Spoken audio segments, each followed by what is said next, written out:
ಎಲ್ಲರಿಗೂ ನಮಸ್ಕಾರ. ಹಾಗೆ ಎಲ್ಲರಿಗೂ ಅಬ್ದಿ ಅಕಾಡೆಮಿಗೆ ಸ್ವಾಗತ. ನಾನು ನಿಮ್ಮ ಪುನೀತ್ ರಾಜ್. ಇಂದಿನ ಒಂದು ಸ್ಪೆಷಲ್ ಟಾಪಿಕ್ ಅಂದರೆ ಕೆ ಇ ಡಿಪಾರ್ಟ್ಮೆಂಟಲ್ಲಿ ಕೊಡುವಂತಹ ಹೈ ವೋಲ್ಟೇಜ್ ಕರೆಂಟ್ ಅಫೇರ್ಸ್ಗಳಲ್ಲಿ ಯೋಜನೆಗಳು ಸಹ ಒಂದಾಗಿರ್ತದೆ. ನಮಗೆ ಯಾವಾಗಲೂ ಯಾವ ತಿಂಗಳಲ್ಲಿ ಯಾವ ಯೋಜನೆ ಸುದ್ದಿಯಲ್ಲಿದೆ ಅಂತ ತಿಳ್ಕೊಂಬಿಟ್ರೆ ಅದೇ ಯೋಜನೆ ಮೇಲೆ ನಿಮಗೆ ಸ್ಟೇಟ್ಮೆಂಟ್ ವೈಸ್ ಪ್ರಶ್ನೆಗಳನ್ನು ಕೇಳ್ತಾ ಬರ್ತಾನೆ. ಒನ್ ವರ್ಡ್ ಪ್ರಶ್ನೆಗಳಲ್ಲೂ ಸಹ ಕೇಳ್ತಾ ಬರ್ತಾರೆ, ಅಥವಾ ನಿಮಗೆ ABCD ಅಥವಾ ನಿಮಗೆ ಹೇಳಿಕೆ ರೂಪ ಅಥವಾ ಜೋಡಿ ರೂಪದಲ್ಲಿ ಪ್ರಶ್ನೆಗಳನ್ನು ಕೇಳುವಂಥ ಚಾನ್ಸಸ್ಸು ತುಂಬಾ ಇರ್ತದೆ ಸ್ನೇಹಿತರೆ. ಸೊ ನಮಗೆ K E department specially current affairs oriented ಸಂಬಂಧಪಟ್ಟಂತೆ ಒಂದು GK ಪ್ರಶ್ನೆಗಳಾಗಿರ್ಬೋದು, ಕರೆಂಟ್ ಅಫೇರ್ಸ್ ಓರಿಯೆಂಟೆಡ್ ಸಂಬಂಧಪಟ್ಟಂತೆ ಕೆಲವೊಂದು ಕೇಂದ್ರ ಸರ್ಕಾರದ ಯೋಜನೆಗಳಾಗಿರ್ಬೋದು, ಕರೆಂಟ್ ಅಫೇರ್ಸ್ಗೆ ಸಂಬಂಧಪಟ್ಟಂತೆ ಕೆಲವೊಂದು ಪ್ರಶಸ್ತಿಗಳಾಗಿರ್ಬೋದು, ಮತ್ತು ಕ್ರೀಡಾ ವಿಚಾರಗಳಾಗಿರ್ಬೋದು, ಇದ್ರ ಮೇಲೆ ಅತಿ ಹೆಚ್ಚಾಗಿ ಫೋಕಸ್ ಮಾಡ್ತಾ ಬರ್ತಾರೆ. ಅಂಥ ಟಾಪಿಕ್ಗಳಲ್ಲಿ ಈಗ ಆಲ್ರೆಡಿ ನಮಗೆ ಏಪ್ರಿಲ್ ತಿಂಗಳ ಕರೆಂಟ್ ಅಫೇರ್ಸ್, ಕಳೆದ ಒಂದು 3 ತಿಂಗಳ ಬಹುಮುಖ್ಯ ಕರೆಂಟ್ ಅಫೇರ್ಸ್ಗಳನ್ನು ನಾನು ಆದಷ್ಟು ತಿಳಿಸ್ಕೊಡೋಕ್ಕೆ ಪ್ರಯತ್ನ ಮಾಡ್ತೀನಿ ಸ್ನೇಹಿತರೆ. ಅದರಲ್ಲಿ ನಿಮಗೆ ಆಲ್ಮೋಸ್ಟ್ ಎಲ್ಲ ಪ್ರಶ್ನೆಗಳನ್ನು ಕೇಳಲಾಗ್ತದೆ. ಸೊ ಇಲ್ಲಿ ಇದು ಯೋಜನೆಗಳಿಗೆ ಸಂಬಂಧಪಟ್ಟಂತೆ ಕೆ ಇ ಡಿಪಾರ್ಟ್ಮೆಂಟಲ್ಲಿ ಎರಡನೇ ಒಂದು ವಿಡಿಯೋ ಆಗಿರ್ತದೆ. ಈಗ ಆಲ್ರೆಡಿ ಏಪ್ರಿಲ್ ತಿಂಗಳ ಕರೆಂಟ್ ಅಫೇರ್ಸ್ ಆಲ್ರೆಡಿ ಒಂದು ಕ್ಲಾಸ್ ಮಾಡಿಕೊಟ್ಟಿದ್ದೀನಿ. ಅಲ್ಲಿ 7ರಿಂದ 8 ಯೋಜನೆಗಳನ್ನು ಎಕ್ಸ್ಪ್ಲೈನ್ ಮಾಡ್ತಾ ಬಂದಿದ್ದೀನಿ, ಇಂಪಾರ್ಟೆಂಟ್ ಇರೋದು. ಇಲ್ಲಿ ಈ ತಿಂಗಳಲ್ಲಿ ನಮಗೆ ಬಹುಮುಖ್ಯವಾಗಿ 3 ಯೋಜನೆಗಳು ಮಾತ್ರ ಪ್ರಸಿದ್ಧಿಯನ್ನು ಪಡೆದಿದೆ. ಇವು 3 ಯೋಜನೆಗಳಂದರೆ ಪ್ರಧಾನಮಂತ್ರಿ ಜೀವನ್ ಜ್ಯೋತಿ ಬಿಮಾ ಯೋಜನೆ ಒಂದಾಗಿರ್ತದೆ, ಪ್ರಧಾನಮಂತ್ರಿ ಸುರಕ್ಷಾ ಬಿಮಾ ಯೋಜನೆ ಒಂದಾಗಿರ್ತದೆ, ಅಟಲ್ ಪಿಂಚಣಿ ಯೋಜನೆ ಒಂದಾಗಿರ್ತದೆ. ಇವೆಲ್ಲ ಆಲ್ಮೋಸ್ಟ್ ಒನ್ ವರ್ಡಲ್ಲಿ ಸ್ಟೇಟ್ಮೆಂಟ್ ರೂಪದಲ್ಲಿ ಪ್ರಶ್ನೆಗಳು ಹಳೆಯದಲ್ಲಿ ಕೇಳಿದ್ದಾನೆ. ಬಟ್ ಇತ್ತೀಚೆಗೆ ಇವು ಸುದ್ದಿಯಲ್ಲಿದೆ. ಯಾಕಂದರೆ ಈ ಯೋಜನೆಗಳು ನಮಗೆ, ಈ 3 ಯೋಜನೆಗಳನ್ನು ನಾವು ಜನ ಸುರಕ್ಷಾ ಯೋಜನೆ ಅಂತ ಕರಿತೀವಿ. ಜನ ಸುರಕ್ಷಾ ಯೋಜನೆಗಳು ಅಂತ ನಾವು ಕರಿತಾ ಬರ್ತೀವಿ ಸ್ನೇಹಿತರೆ. ಜನ ಸುರಕ್ಷಾ ಯೋಜನೆಗಳು ಅಂತ ನಾವು ಕರಿತಾ ಬರ್ತೀವಿ. ಸೊ ಈ 3 ಯೋಜನೆಗಳು ನಮಗೆ ಶುರುವಾಗಿ ಇಂದಿಗೆ 11 ವರ್ಷ ಆಗಿದೆ. ಇದು ನಮಗೆ ಪ್ರಶ್ನೆ. ಮೇ ತಿಂಗಳಲ್ಲಿ 2026 ಮೇ ತಿಂಗಳಲ್ಲಿ ಇದು ಶುರುವಾಗಿ 11 ವರ್ಷ ಆಗಿದೆ ಸ್ನೇಹಿತರೆ. ಹಾಗಾಗಿ ಇವು ಸುದ್ದಿಯಲ್ಲಿದ್ದಾವೆ. ಹಾಗಾಗಿ ಇವುಗಳ ಮೇಲೆ ಪ್ರಶ್ನೆಗಳನ್ನು ಕೇಳ್ತಾ ಬರ್ತಾನೆ. ಅದಲ್ಲದೆ ಇತ್ತೀಚೆಗೆ ನಮಗೆ ವಿಶ್ವಸಂಸ್ಥೆಯ ಅಂಗಸಂಸ್ಥೆ ಆಗಿರುವಂತಹ ILO ದತ್ತಾಂಶದ ಪ್ರಕಾರ, ಇಂಟರ್ನ್ಯಾಷನಲ್ ಲೇಬರ್ ಆರ್ಗನೈಸೇಷನ್ ದತ್ತಾಂಶಗಳ ಪ್ರಕಾರ ಭಾರತದ ಸಮಗ್ರ ಸಾಮಾಜಿಕ ಭದ್ರತೆ ವ್ಯಾಪ್ತಿಯು 2015ರಲ್ಲಿ ಕೇವಲ 19%ರಷ್ಟಿತ್ತು. ಆದರೆ ಈ ವ್ಯವಸ್ಥಿತ ಯೋಜನೆಗಳ ತಳಮಟ್ಟವಾದ ಅನುಷ್ಠಾನದಿಂದಾಗಿ ಏನು ಈ 3 ಯೋಜನೆಗಳು ಜಾರಿಗೆ ತಂದ್ರಲ್ಲ, ಅದರ ಸಲುವಾಗಿ 2015ರಿಂದ 2025ರ ವೇಳೆಗೆ ನಮಗೆ ಪ್ರಗತಿ ಎಷ್ಟು ಕಂಡಿದೆ ಅಂತ ಪ್ರಶ್ನೆ ಕೇಳ್ತಾನೆ. 64.3%ರಷ್ಟು ಪ್ರಗತಿಯನ್ನು ಸಾಧಿಸಿದೆ ಸ್ನೇಹಿತರೆ. ಯಾವ ವರದಿ? ವಿಶ್ವಸಂಸ್ಥೆಯ ಅಂಗಸಂಸ್ಥೆ ಆದಂತಹ ILOದ ಒಂದು ವರದಿಯಾಗಿರ್ತದೆ. ಯಾವ ವರ್ಷ ಶುರುವಾದವಂದರೆ 2015ನೇ ಇಸವಿಯಲ್ಲಿ ಶುರುವಾದಂತಹ ಜನ ಸುರಕ್ಷಾ ಯೋಜನೆಗಳು 2025ರಷ್ಟೊತ್ತಿಗೆ ಎಷ್ಟು ಪ್ರಗತಿ ಸಾಧಿಸಿದ್ವು ಅಂತ ಕೇಳಿದರೆ 64%, ಅಂದರೆ 64.3%ವರೆಗೂ ಅಂತ ನೆನ್ಪಿಟ್ಕೊಂಡಿರಲೇಬೇಕಾಗ್ತದೆ. ನಂತರ ಪ್ರಸ್ತುತ ಭಾರತದಲ್ಲಿ 94 ಕೋಟಿ, ಅಂದರೆ 940 ಮಿಲಿಯನ್ ಅಂತ ಕರಿತೀವಿ. 1 ಮಿಲಿಯನ್ಗೆ 10 ಲಕ್ಷ ಆಗಿರ್ತದೆ. ಸೊ 94 ಕೋಟಿ ಅಂದರೆ 940 ಮಿಲಿಯನ್ಗೆ ಹೆಚ್ಚು ನಾಗರಿಕರು ಮತ್ತು ಕನಿಷ್ಠ ಒಂದು ರೀತಿಯ ಇದು ಕಾವ್ಯ ಆಗಿದೆ. ಸೊ ಕನಿಷ್ಠ ಒಂದು ರೀತಿಯ ಸಾಮಾಜಿಕ ಭದ್ರತಾ ಯೋಜನೆಯ ವ್ಯಾಪ್ತಿಗಾದರೂ ಇದು ಒಳಪಟ್ಟಿರ್ತದೆ ಸ್ನೇಹಿತರೆ. ಇದು ಸಾಮಾಜಿಕ ಆರ್ಥಿಕ ಆಘಾತಗಳ ವಿರುದ್ಧ ತನ್ನ ಜನಸಂಖ್ಯೆಗೆ ವ್ಯವಸ್ಥಿತ ರಕ್ಷಣೆ ಒದಗಿಸುವಲ್ಲಿ ಭಾರತದಲ್ಲಿ ಜಗತ್ತಿನಲ್ಲೇ 2ನೇ ಅತಿ ದೊಡ್ಡ ದೇಶವಾಗಿ ರೂಪಿಸಿದೆ. 2 ಸ್ಟೇಟ್ಮೆಂಟನ್ನು ಕೇಳುವಂಥ ಚಾನ್ಸಸ್ ಇರುತ್ತೆ. ಯಾಕಂದರೆ ಎಲ್ಲರೂ ಸ್ಕೀಮ್ಗಳನ್ನು ಓದಿರ್ತಾರೆ, ಬಟ್ ಡೇಟಾವನ್ನು ಓದ್ಕೋಬೇಕು. ಇಂಥ ಡೇಟಾಗಳು ನಮಗೆ PSI ಎಕ್ಸಾಮ್ಗೂ ಸಹ ನಮಗೆ ಇಂಪಾರ್ಟೆಂಟ್ ಆಗಿರ್ತದೆ ಸ್ನೇಹಿತರೆ. ಭಾರತ ಅಂದರೆ ಪ್ರಗತಿಯಲ್ಲಿರುವಂತಹ ಭಾರತ ಯಾವ ರೀತಿ ಕಾಂಪೀಟ್ ಮಾಡ್ತಾ ಇದೆ, ಇತರ ದೇಶಗಳು ಯಾವ ರೀತಿ ಸಂಬಂಧ ಹೊಂದಿದೆ, ಏನೆಲ್ಲ ಇಂಪ್ರೂವ್ಮೆಂಟ್ ಭಾರತದಲ್ಲಿ ಕಾಣ್ತಾ ಇದೆ, ಅಭಿವೃದ್ಧಿ ಹೊಂದುತ್ತಿರುವಂತಹ ಭಾರತ ಸೇರ್ಪಡೆ ಆಗುತ್ತಾ, ಮುಂದೆ ಅಭಿವೃದ್ಧಿ ಹೊಂದಿದ ದೇಶ ಆಗುತ್ತಾ ಅಂತೆಲ್ಲ ನಿಮಗೆ PSIಗೆ ಪ್ರಬಂಧ 1ರಲ್ಲಿ ಕೇಳ್ಬೋದು, ಅಥವಾ KS ಮೇನ್ಸ್ಗಳಲ್ಲಿ ಪ್ರಶ್ನೆಗಳನ್ನು ಕೇಳಿದಾಗ ಇವೆರಡು ಡೇಟಾಗಳನ್ನು ಹಾಕೋದು ತುಂಬ ಇಂಪಾರ್ಟೆಂಟ್ ಆಗಿರ್ತದೆ. ಸೊ ಎಸ್ಸೆ ಅಂದರೆ ಸುಮ್ಮನೆ ಬರೆಯೋದಲ್ಲ, ಓಕೆ. ಅಂಥ ಡೇಟಾಗಳನ್ನು ಶುರು ಮಾಡಿದಾಗ ಮಾತ್ರ ಅದು ಎಸ್ಸೆ ಆಗಿರ್ತದೆ ಸ್ನೇಹಿತರೆ. ತುಂಬ ಕೇರ್ಫುಲ್ಲಾಗಿ ನೀವು PSI ESIಗೆ ಓದ್ತಿರೋರು ತಯಾರಿ ನಡೆಸಬೇಕು. ಇನ್ನು PCಗೆ ಓದ್ತಿರೋರು 2 ಸ್ಟೇಟ್ಮೆಂಟ್ ರೂಪದಲ್ಲಿ ಪ್ರಶ್ನೆಯನ್ನು ನೆನ್ಪಿಟ್ಕೊಳ್ಳಿ. KE 100% ಪ್ರಶ್ನೆಯನ್ನು ಕೇಳ್ತಾ ಬರ್ತಾನೆ ಸ್ನೇಹಿತರೆ. ಸೊ ನೆಕ್ಸ್ಟ್ ನಮಗೆ ಇವು ಜನ ಸುರಕ್ಷಾ ಯೋಜನೆಗಳಂತ ಕರಿತೀವಿ. ಇವು 3 ಯೋಜನೆಗಳು ಏನದ್ರ ಬಗ್ಗೆ ತಿಳಿಸ್ಕೊಡುತ್ತೆ, ಇವುಗಳಿಗೆ ಅರ್ಹತೆ ಪಡೆಯಲು ಏನೆಲ್ಲ ಇರಬೇಕಾಗ್ತದೆ, ಎಲಿಜಿಬಿಲಿಟಿ ಕ್ರೈಟೀರಿಯಾ ಏನಿದೆ ಅಂತೆಲ್ಲ ತಿಳಿಸ್ಕೊಡ್ತಾ ಬರ್ತೀನಿ. ಅದಕ್ಕಿಂತ ಮುಂಚೆ ಯಾರೆಲ್ಲ ನಮ್ಮ ಒಂದು ಟೆಲಿಗ್ರಾಮ್ ಚಾನಲ್ಗೆ ಜಾಯ್ನ್ ಆಗಿಲ್ಲ, ಕಮೆಂಟ್ ಬಾಕ್ಸಲ್ಲಿ ಲಿಂಕನ್ನು ಕೊಟ್ಟಿರ್ತೀನಿ. ಆ ಡೈರೆಕ್ಟ್ ಲಿಂಕನ್ನು ಪ್ರೆಸ್ ಮಾಡ್ತಾ ನಮ್ಮ ಟೆಲಿಗ್ರಾಮ್ ಚಾನಲ್ಗೆ ಜಾಯ್ನ್ ಆಗಿ ಅಲ್ಲಿ ಅಪ್ಲೋಡ್ ಆಗುವಂತಹ ಒನ್ ವರ್ಡ್ ಕರೆಂಟ್ ಅಫೇರ್ಸ್. ಯಾಕಂದರೆ ಯೂಟ್ಯೂಬಲ್ಲಿ ನಾನು ನಿಮಗೆ ಆಲ್ಮೋಸ್ಟ್ ಡೆಪ್ತಾಗಿ ಕೇಳುವಂಥ ಕರೆಂಟ್ ಅಫೇರ್ಸ್ಗಳನ್ನು ಮಾಡ್ತಾ ಕೊಡ್ತೀನಿ. ಪ್ರತಿದಿನ ಒಂದು 10ರಿಂದ 12 ಪ್ರಶ್ನೆಗಳನ್ನು ಅಪ್ಲೋಡ್ ಮಾಡ್ತಾ ಇದ್ದೀನಿ. ನಾವು ಕರೆಂಟ್ ಅಫೇರ್ಸ್ ಒನ್ ವರ್ಡಲ್ಲಿ ಯಾವ ರೀತಿ ಕೇಳ್ತಾನೆ ಅಂತ ನಿಮಗೆ ಅಪ್ಲೋಡ್ ಮಾಡ್ತಾ ಇದ್ದಾರೆ. ಟೆಲಿಗ್ರಾಮ್ ಚಾನಲ್ ಸಿಗುತ್ತೆ. ಮತ್ತು ಯಾವಾಗವಾಗ 20ರಿಂದ 30 ಅಥವಾ 30ರಿಂದ 40 ಅಂಕಗಳು ಅಥವಾ 40ರಿಂದ 50 ಅಂಕಗಳ ಕ್ವಿಸ್ಗಳನ್ನು ನಮ್ಮ ಟೆಲಿಗ್ರಾಮ್ ಚಾನಲಲ್ಲಿ ಫ್ರೀಯಾಗಿ ಕೊಡ್ತಾ ಇದ್ದೀವಿ ಸ್ನೇಹಿತರೆ. ಸೊ ಯಾರಿಗೆಲ್ಲ ಇಂಟ್ರೆಸ್ಟ್ ಇದೆ ದಯವಿಟ್ಟು ಟೆಲಿಗ್ರಾಮ್ ಚಾನಲ್ಗೆ ಜಾಯ್ನ್ ಆಗಿ, ಉಚಿತವಾಗಿರ್ತದೆ. ಏನಾದರೂ ಎನ್ಕ್ವೈರಿ ಇತ್ತಂದರೆ ಈ ನಂಬರ್ಗೆ ನೀವು 8618631540 ನಂಬರ್ಗೆ ವಾಟ್ಸಪ್ಪಲ್ಲಿ ಮೆಸೇಜ್ ಅಥವಾ ಕಾಲ್ ಅಥವಾ ಲಿಂಕ್ ಕಳಿಸಿ ಅಂತ ಮೆಸೇಜ್ ಹಾಕಿದರೆ ಕಳಿಸ್ಕೊಡ್ತೀನಿ ಸ್ನೇಹಿತರೆ. ಸೊ ಈಗ ಮೊದಲನೇದಾಗಿ ಒಂದೊಂದೇ ಯೋಜನೆಗಳನ್ನು ನೋಡ್ತಾ ಬರೋಣ. ಬಹುಮುಖ್ಯವಾದಂಥದ್ದು ನಿಮಗೆ ಡೈರೆಕ್ಟಾಗಿ ಕೇಳ್ತಾ ಬರ್ತಾನೆ, PMJJBY ಅಂದರೆ ಫುಲ್ ಫಾರ್ಮ್ ಏನು ಅಂತ. ಪ್ರಧಾನಮಂತ್ರಿ ಜೀವನ್ ಜ್ಯೋತಿ ಬಿಮಾ ಯೋಜನೆ ಅಂತ ಕರಿತೀವಿ. ಇದು ಒನ್ ವರ್ಡಲ್ಲಿ ಕೇಳುವಂತಹ ಪ್ರಶ್ನೆ. ಇವೆಲ್ಲ ನೋಡಿ, ಎಲ್ಲ ಒನ್ ವರ್ಡಲ್ಲಿ ಕೇಳ್ತಾ ಬರ್ತಾನೆ. ಬಟ್ ಇವನು ಸ್ಟೇಟ್ಮೆಂಟ್ ರೂಪದಲ್ಲೂ ಕೇಳ್ತಾ ಬರ್ತಾನೆ. ಇಷ್ಟೇ ನೀವು ಮಾಡಬೇಕಿರೋದು. KEಯಲ್ಲಿ ಕಾನ್ಸೆಪ್ಟ್ ಕರೆಕ್ಟಾಗಿರಬೇಕು. ಆವಾಗ ಒನ್ ವರ್ಡ್ ಕೇಳ್ತಾ ಇದ್ರು KSP. KEA ಮತ್ತು KPSC ಅವ್ರು ಏನು ಮಾಡ್ತಾರೆ ಅಂದರೆ ನಿಮಗೆ ಗೊತ್ತಿರೋದ ಕಾನ್ಸೆಪ್ಟನ್ನು ಸ್ಟೇಟ್ಮೆಂಟಲ್ಲಿ ಕೇಳ್ತಾ ಬರ್ತಾನೆ ಅಷ್ಟೇ. ಇದೊಂದು ಸ್ಟೇಟ್ಮೆಂಟ್ ಕೊಡ್ತಾನೆ, ಇದೊಂದು ಸ್ಟೇಟ್ಮೆಂಟ್ ಕೊಡ್ತಾನೆ, ಇದೊಂದು ಸ್ಟೇಟ್ಮೆಂಟ್ ಕೊಡ್ತಾನೆ. ಸ್ವಲ್ಪ ಟ್ವಿಸ್ಟ್ ಮಾಡಿ ಯಾವುದಾದ್ರೂ ಸ್ಟೇಟ್ಮೆಂಟನ್ನು ರಾಂಗ್ ಕೊಟ್ಟಿರ್ತಾನೆ. ಅದನ್ನು ಗಮನಿಸೋಷ್ಟು ಸ್ಕಿಲ್ ಮತ್ತು ಆಪ್ಷನ್ಗಳನ್ನು ಎಲಿಮಿನೇಷನ್ ಮೆಥಡನ್ನು ಕಲಿಬೇಕು. ಆ ಎಲಿಮಿನೇಷನ್ ಮೆಥಡ್ ಬೇಕು ಅಂದರೆ ನಿಮಗೆ ಮಾಕ್ ಟೆಸ್ಟ್ಗಳನ್ನು ಬರಿತಾ ಇರಬೇಕು ಸ್ನೇಹಿತರೆ. Mock test in the sense 100 ಅಂಕಗಳ ಟೆಸ್ಟ್ ಎಲ್ಲೆಲ್ಲ ಸಿಗುತ್ತೆ ನಿಮಗೆ ಅದೆಲ್ಲ ತೊಗೊಂಡು ಪ್ರಿಂಟ್ಔಟ್ ತೊಗೊಂಡು ತುಂಬ ಸೀರಿಯಸ್ಸಾಗಿ ಆಪ್ಷನನ್ನು ಎಲಿಮಿನೇಟ್ ಮಾಡಬೇಕು. ಆ ಪ್ಯಾಟ್ರನ್ KEA ಪ್ಯಾಟ್ರನ್ ಮತ್ತು KPSC ಪ್ಯಾಟ್ರನಲ್ಲಿ ಕ್ವಶನ್ ಪೇಪರ್ನ ತೆಗೆದಿರಬೇಕು. ಮುಂಬರುವಂತಹ ಎಲ್ಲ FDA ಆಗಿರ್ಬೋದು, SDA ಆಗಿರ್ಬೋದು, ಮತ್ತು ಇತರ KAS ಆಗಿರ್ಬೋದು, ಮತ್ತು ವಿಲೇಜ್ ಅಕೌಂಟೆಂಟ್ PC PSI ಮತ್ತು ESI ಆಗಿರ್ಬೋದು, ಎಲ್ಲದಕ್ಕೂ ಸಹ ಉಪಯೋಗ ಆಗಬೇಕಂದ್ರೆ ಮಾಕ್ ಟೆಸ್ಟ್ಗಳನ್ನು ನೀವು ಬರಿತಾ ಇರಬೇಕು. ನಮ್ಮ ಅಬ್ದಿ ಅಕಾಡೆಮಿ ಒಂದು ಆ್ಯಪಲ್ಲೂ ಸಹ ಅಷ್ಟೇ ನಿಮಗೆ ಮಾಕ್ ಟೆಸ್ಟ್ಗಳನ್ನು ಕೊಡ್ತಾ ಇದ್ದೀವಿ. ಜಸ್ಟ್ 370 ರೂಪೀಸ್ಗೆ current affairs with GK mock ಟೆಸ್ಟ್ಗಳನ್ನು ಕೊಡ್ತಾ ಇದ್ದೀವಿ. ಒಟ್ಟು 12 ಮಾಕ್ ಟೆಸ್ಟ್ ಅಂತ ಹೇಳಿದ್ದೀನಿ. ಒಂದು ತಿಂಗಳು ಎಕ್ಸ್ಟ್ರಾ ಕೊಟ್ಟು ಮತ್ತೆ 13 ಮಾಕ್ ಟೆಸ್ಟ್ಗಳನ್ನು ಕೊಡುವಂಥ ಪ್ಲ್ಯಾನ್ ಅದರಲ್ಲಿದೆ ಸ್ನೇಹಿತರೆ. ನಿಮಗೆ ಬೇಕಾದರೂ ಅದನ್ನು ಆ್ಯಪಲ್ಲಿ ಹೋಗಿ ಪರ್ಚೇಸ್ ಮಾಡ್ಕೋಬೋದು, ಅಥವಾ ನಮ್ಮ ಟೆಲಿಗ್ರಾಮ್ ಚಾನಲ್ಗೆ ಬಂದು ಅಥವಾ ನಮಗೆ ವಾಟ್ಸಪ್ಪಲ್ಲಿ ಎನ್ಕ್ವೈರಿ ಮೂಲಕ ನೀವು ಜಾಯ್ನ್ ಆಗ್ತಾ ಬರ್ಬೋದು ಸ್ನೇಹಿತರೆ. ಸೊ ಇಲ್ಲಿ ಪ್ರಧಾನಮಂತ್ರಿ ಜೀವನ್ ಜ್ಯೋತಿ ಬಿಮಾ ಯೋಜನೆ ಅಂತ ಬಂದಾಗ ನಮಗೆ ಕಾನ್ಸೆಪ್ಟನ್ನು ತಿಳ್ಕೊಳ್ತಾ ಬರಬೇಕಾಗುತ್ತೆ. ಕಾನ್ಸೆಪ್ಟ್ ಇನ್ ದ ಸೆನ್ಸ್ ಯಾವಾಗಲೂ ಫಸ್ಟ್ ಏನು ತಿಳ್ಕೊಬೇಕು, ಎಷ್ಟರಲ್ಲಿ ಶುರುವಾಯಿತು, ಮೇ 2015. ಯಾವುದೇ ಒಂದು ಸ್ಕೀಮ್ ಆಗಲಿ ನಿಮಗೆ ಎಕ್ಸಾಮಲ್ಲಿ ಈ ಕಡೆ ಸ್ಕೀಮ್ ಕೊಟ್ಟು ಯಾವ ವರ್ಷ ಶುರುವಾಯಿತು ಅಂತ ಕೇಳ್ತಾನೆ, ಈ ಕಡೆ ಸ್ಕೀಮ್ ಕೊಟ್ಟು ಯಾವ ಉದ್ದೇಶಕ್ಕೋಸ್ಕರ ಅದು ಶುರು ಮಾಡಿದ್ರು ಅಂತ ಒಂದು ಉದ್ದೇಶ ಕೊಡ್ತಾನೆ, ಈ ಕಡೆ ಸ್ಕೀಮ್ ಕೊಟ್ಟು ಯಾವ ಪ್ರಧಾನಮಂತ್ರಿ ಕಾಲದಲ್ಲಿ ಬಂತು ಅಂತಲೂ ಸಹ ಕೇಳುವಂಥ ಚಾನ್ಸಸ್ಸು ತುಂಬಾ ಇರ್ತೀವಿ. 3 ರೀತಿಯಲ್ಲೂ ಸಹ ನೀವು ಓದಿರಬೇಕು. ಆಗಿದ್ದಲ್ಲಿ ಮಾತ್ರ ನಿಮಗೆ ಸಕ್ಸಸ್ ಸಿಗೋದಕ್ಕೆ ಸಾಧ್ಯ ಆಗ್ತದೆ ಸ್ನೇಹಿತರೆ. ಸೊ ಇಲ್ಲಿ ಮೊದಲು ಪ್ರಾರಂಭವಾಗಿದ್ದು 2015 ಮೇ 9 ನೆನಪಿಟ್ಕೋಬೇಕಾಗ್ತದೆ. ಸರ್ಕಾರದಿಂದ ಬೆಂಬಲಿತ ಅವಧಿಯ ಒಂದು ಜೀವ ವಿಮಾ ಯೋಜನೆ. ಇದಂತೂ ಎಂತಹ ಯೋಜನೆ ಅಂದರೆ ಕೇಂದ್ರ ಸರ್ಕಾರದಿಂದ ಬೆಂಬಲಿತ ಅವಧಿಯ ಒಂದು ಜೀವ ವಿಮಾ ಯೋಜನೆ ಇದಾಗಿರ್ತದೆ ಸ್ನೇಹಿತರೆ. ತುಂಬಾ ಇಂಪಾರ್ಟೆಂಟ್ ಆಗ್ತದೆ. ಏನಕ್ಕೆ ಸಂಬಂಧಪಟ್ಟಿದ್ದು, ಒಂದು ಜೀವಕ್ಕೆ ಸಂಬಂಧಪಟ್ಟಿರೋದು ಜೀವ ವಿಮಾ ಯೋಜನೆ ಆಗಿರ್ತದೆ. ಅಂದರೆ ವಿಮಾ ಮಾಡಿದಂತಹ ವ್ಯಕ್ತಿಯು ಯಾವುದೇ ಕಾರಣದಿಂದ ಒಂದು ನೈಸರ್ಗಿಕವಾಗಿ ಆಗಿರ್ಬೋದು ಅಥವಾ ಆಕಸ್ಮಿಕವಾಗಿ ಆಗಿರ್ಬೋದು ಮರಣ ಹೊಂದಿದ್ದಲ್ಲಿ ನಾಮಿನಿಗೆ ಆರ್ಥಿಕ ನೆರವನ್ನು ಅವರಿಗೆ ನೀಡಲಾಗ್ತದೆ ಸ್ನೇಹಿತರೆ. ಅಂದರೆ ಯಾವುದೇ ಕಾರಣದಿಂದ ಸಂಭವಿಸುವಂತಹ ಮರಣಕ್ಕೆ ಪರಿಹಾರ ನೀಡುವಂತಹ 1 ವರ್ಷದ ಅವಧಿಯ ಜೀವ ವಿಮೆ ಇದಾಗಿರ್ತದೆ, ನೆನ್ಪಿಟ್ಕೋಬೇಕಾಗ್ತದೆ. ಸೊ ಇದು ಕಂಪ್ಲೀಟ್ ಏನಕ್ಕೆ ಸಂಬಂಧಪಟ್ಟಿದ್ದು, ಮರಣ ಹೊಂದಿದವರಿಗೆ ಸಂಬಂಧಪಟ್ಟಿದ್ದು ಅಂತ ನೆನ್ಪಿಟ್ಕೋಬೇಕಾಗ್ತದೆ. ಯಾವ ಸಚಿವಾಲಯ, ಹಣಕಾಸು ಸೇವೆಗಳ ಇಲಾಖೆ ಸಚಿವ ಅಡಿಯಲ್ಲಿ ಹಣಕಾಸು ಸಚಿವಾಲಯ ಇದನ್ನು ಜಾರಿಗೊಳಿಸುತ್ತೆ. ಅಂದರೆ ಮೇನ್ ಹಣಕಾಸು ಸಚಿವಾಲಯ ಇದನ್ನು ಜಾರಿಗೊಳಿಸುತ್ತೆ ಅಂತ ನೆನ್ಪಿಟ್ಕೋಬೇಕಾಗ್ತದೆ. ಇದರ ಉದ್ದೇಶ ಪ್ರಶ್ನೆ ಕೇಳ್ತಾನೆ, ನಮ್ಗೆ ಕೇಳ್ತಾನೆ ಪ್ರಧಾನಮಂತ್ರಿ ಜೀವನ್ ಜ್ಯೋತಿ ಬಿಮಾ ಯೋಜನೆಯ ಉದ್ದೇಶವೇನು ಅಂತ ಒನ್ ವರ್ಡಲ್ಲಿ ಪ್ರಶ್ನೆ ಕೇಳಿಬಿಡ್ತಾನೆ. ಜನರಿಗೆ, ಅದರಲ್ಲೂ ವಿಶೇಷವಾಗಿ ಕಡಿಮೆ ಆದಾಯದ ಮತ್ತು ಅಸಂಘಟಿತ ವಲಯದ ಕಾರ್ಮಿಕರಿಗೆ ಕೈಗೆಟುವಂತಹ ಒಂದು ಜೀವ ವಿಮೆಯನ್ನು ಇದು ಒದಗಿಸಿ ಕೊಡ್ತಾ ಬರ್ತದೆ ಸ್ನೇಹಿತರೆ. ಕಂಪ್ಲೀಟ್ಲಿ ಸಂಬಂಧಪಟ್ಟಂತೆ, ಏನಕ್ಕೆ ಸಂಬಂಧಪಟ್ಟಂತೆ ಎಲ್ಲ ವ್ಯಕ್ತಿಗಳಿಗೂ ಕಡಿಮೆ ಆದಾಯ ಮತ್ತು ಅಸಂಘಟಿತ ವಲಯದ ಕಾರ್ಮಿಕರಿಗೆ ಕೈಗೆಟುವಂತೆ ಮಾಡುವಂತಹ ಒಂದು ವಿಮಾ ಯೋಜನೆ ಇದಾಗಿರ್ತದೆ. ಸೊ ಇದು ಕಂಪ್ಲೀಟ್ಲಿ ಏನಕ್ಕೆ ಸಂಬಂಧಪಟ್ಟಿದ್ದು, ಜೀವ ವಿಮೆಗೆ. ನೆನ್ಪಿಟ್ಕೋಬೇಕು, ಒನ್ ವರ್ಡಲ್ಲೇ ಕೇಳ್ಬಿಡ್ತಾನೆ ಕೆಲವೊಮ್ಮೆ. ಹಾಗಾದರೆ ಇದಕ್ಕೆ ನಾವು ಅಪ್ಲಿಕೇಶನ್ ಹಾಕೋದಕ್ಕೆ, ಇದನ್ನು ಯೋಜನೆಯನ್ನು ಉಪಯೋಗ ಪಡ್ಕೊಳೋದಕ್ಕೆ ಏನಿರಬೇಕು, ನಮಗೆ ಅರ್ಹತೆ ಏನಿರಬೇಕು ಅಂತ ತಿಳ್ಕೊಳ್ತಾ ಬರೋಣ. ನಾವು ಈ ಯೋಜನೆಗೆ ಜಾಯ್ನ್ ಆಗಬೇಕಂದ್ರೆ 18ರಿಂದ 50 ವರ್ಷಗಳಾಗಿರಬೇಕು. ನಮಗೆ 18ರಿಂದ 50 ವರ್ಷಗಳಾದರೆ ಮಾತ್ರ ಈ ಯೋಜನೆಗೆ ಎಲಿಜಿಬಲ್ ಇರ್ತಾರೆ. ಉಳಿತಾಯ ಬ್ಯಾಂಕ್ ಅಂದರೆ ಸೇವಿಂಗ್ ಅಕೌಂಟ್ ಆಗಿರ್ಬೋದು, ಮತ್ತು ಅಂಚೆ ಕಚೇರಿ ಖಾತೆಯನ್ನು ಹೊಂದಿರಲೇಬೇಕಾಗ್ತದೆ. ಒಬ್ಬ ವ್ಯಕ್ತಿ ಒಂದೇ ಖಾತೆಯ ಮೂಲಕ ನೋಂದಾಯಿಸಿಕೊಳ್ಬೋದು. ಇಲ್ಲಿ ಸ್ಟೇಟ್ಮೆಂಟನ್ನು ಟ್ವಿಸ್ಟ್ ಮಾಡ್ತಾನೆ. ಸೊ ಒಬ್ಬ ವ್ಯಕ್ತಿ ಒಂದೇ ಖಾತೆಯ ಮೂಲಕ ನೋಂದಣಿ ಆಗಬೇಕಾಗ್ತದೆ. ಸ್ಟೇಟ್ಮೆಂಟ್ ಇಂಪಾರ್ಟೆಂಟ್ ಸ್ನೇಹಿತರೆ. ಸೊ ಯಾವುದೇ ಕಾರಣದಿಂದ ವಿಮಾದಾರರು ಮರಣ ಹೊಂದಿದ್ದಲ್ಲಿ ನಾಮಿನಿಗೆ 2 ಲಕ್ಷ ರು ಪರಿಹಾರವನ್ನು ನೀಡಲಾಗ್ತದೆ. ಅಂದರೆ ತುಂಬ ಸಿಂಪಲ್. ಇದೊಂದು ಮರಣ ಹೊಂದಿದವರಿಗೆ ನೀಡುವಂತಹ ಒಂದು ಸ್ಕೀಮ್ ಆಗಿರ್ತದೆ. ಅದ್ರ ಜೊತೆಗೆ ನಿಮಗೆ ಕೊನೆಯಲ್ಲಿ ಹೇಳ್ತೀನಿ, ಇದನ್ನು ಯಾವ ರೀತಿ ಜಸ್ಟ್ ಸ್ಮಾರ್ಟ್ ವರ್ಕ್ ಮಾಡ್ಕೊಂಡು ನೋಟ್ಸ್ ಮಾಡ್ಕೋಬೇಕಂತ. ನೋಡಿ, ಇಲ್ಲಿದೆ ನೋಡಿ ರಿವಿಷನ್. ಇಷ್ಟೊತ್ತು ಹೇಳಿದ್ನ ನೀವು ಮೇಲ್ಗಡೆ ಹೇಳುವುದನ್ನ ಜಸ್ಟ್ 6 ವರ್ಡಲ್ಲಿ ಕೊಡ್ತಾ ಬರ್ತೀನಿ. ಅದನ್ನು ಯಾವ ರೀತಿ ರಿವಿಷನ್ ಮಾಡಬೇಕಂತ ಲಾಸ್ಟಲ್ಲಿ ಹೇಳ್ತಾ ಬರ್ತೀನಿ.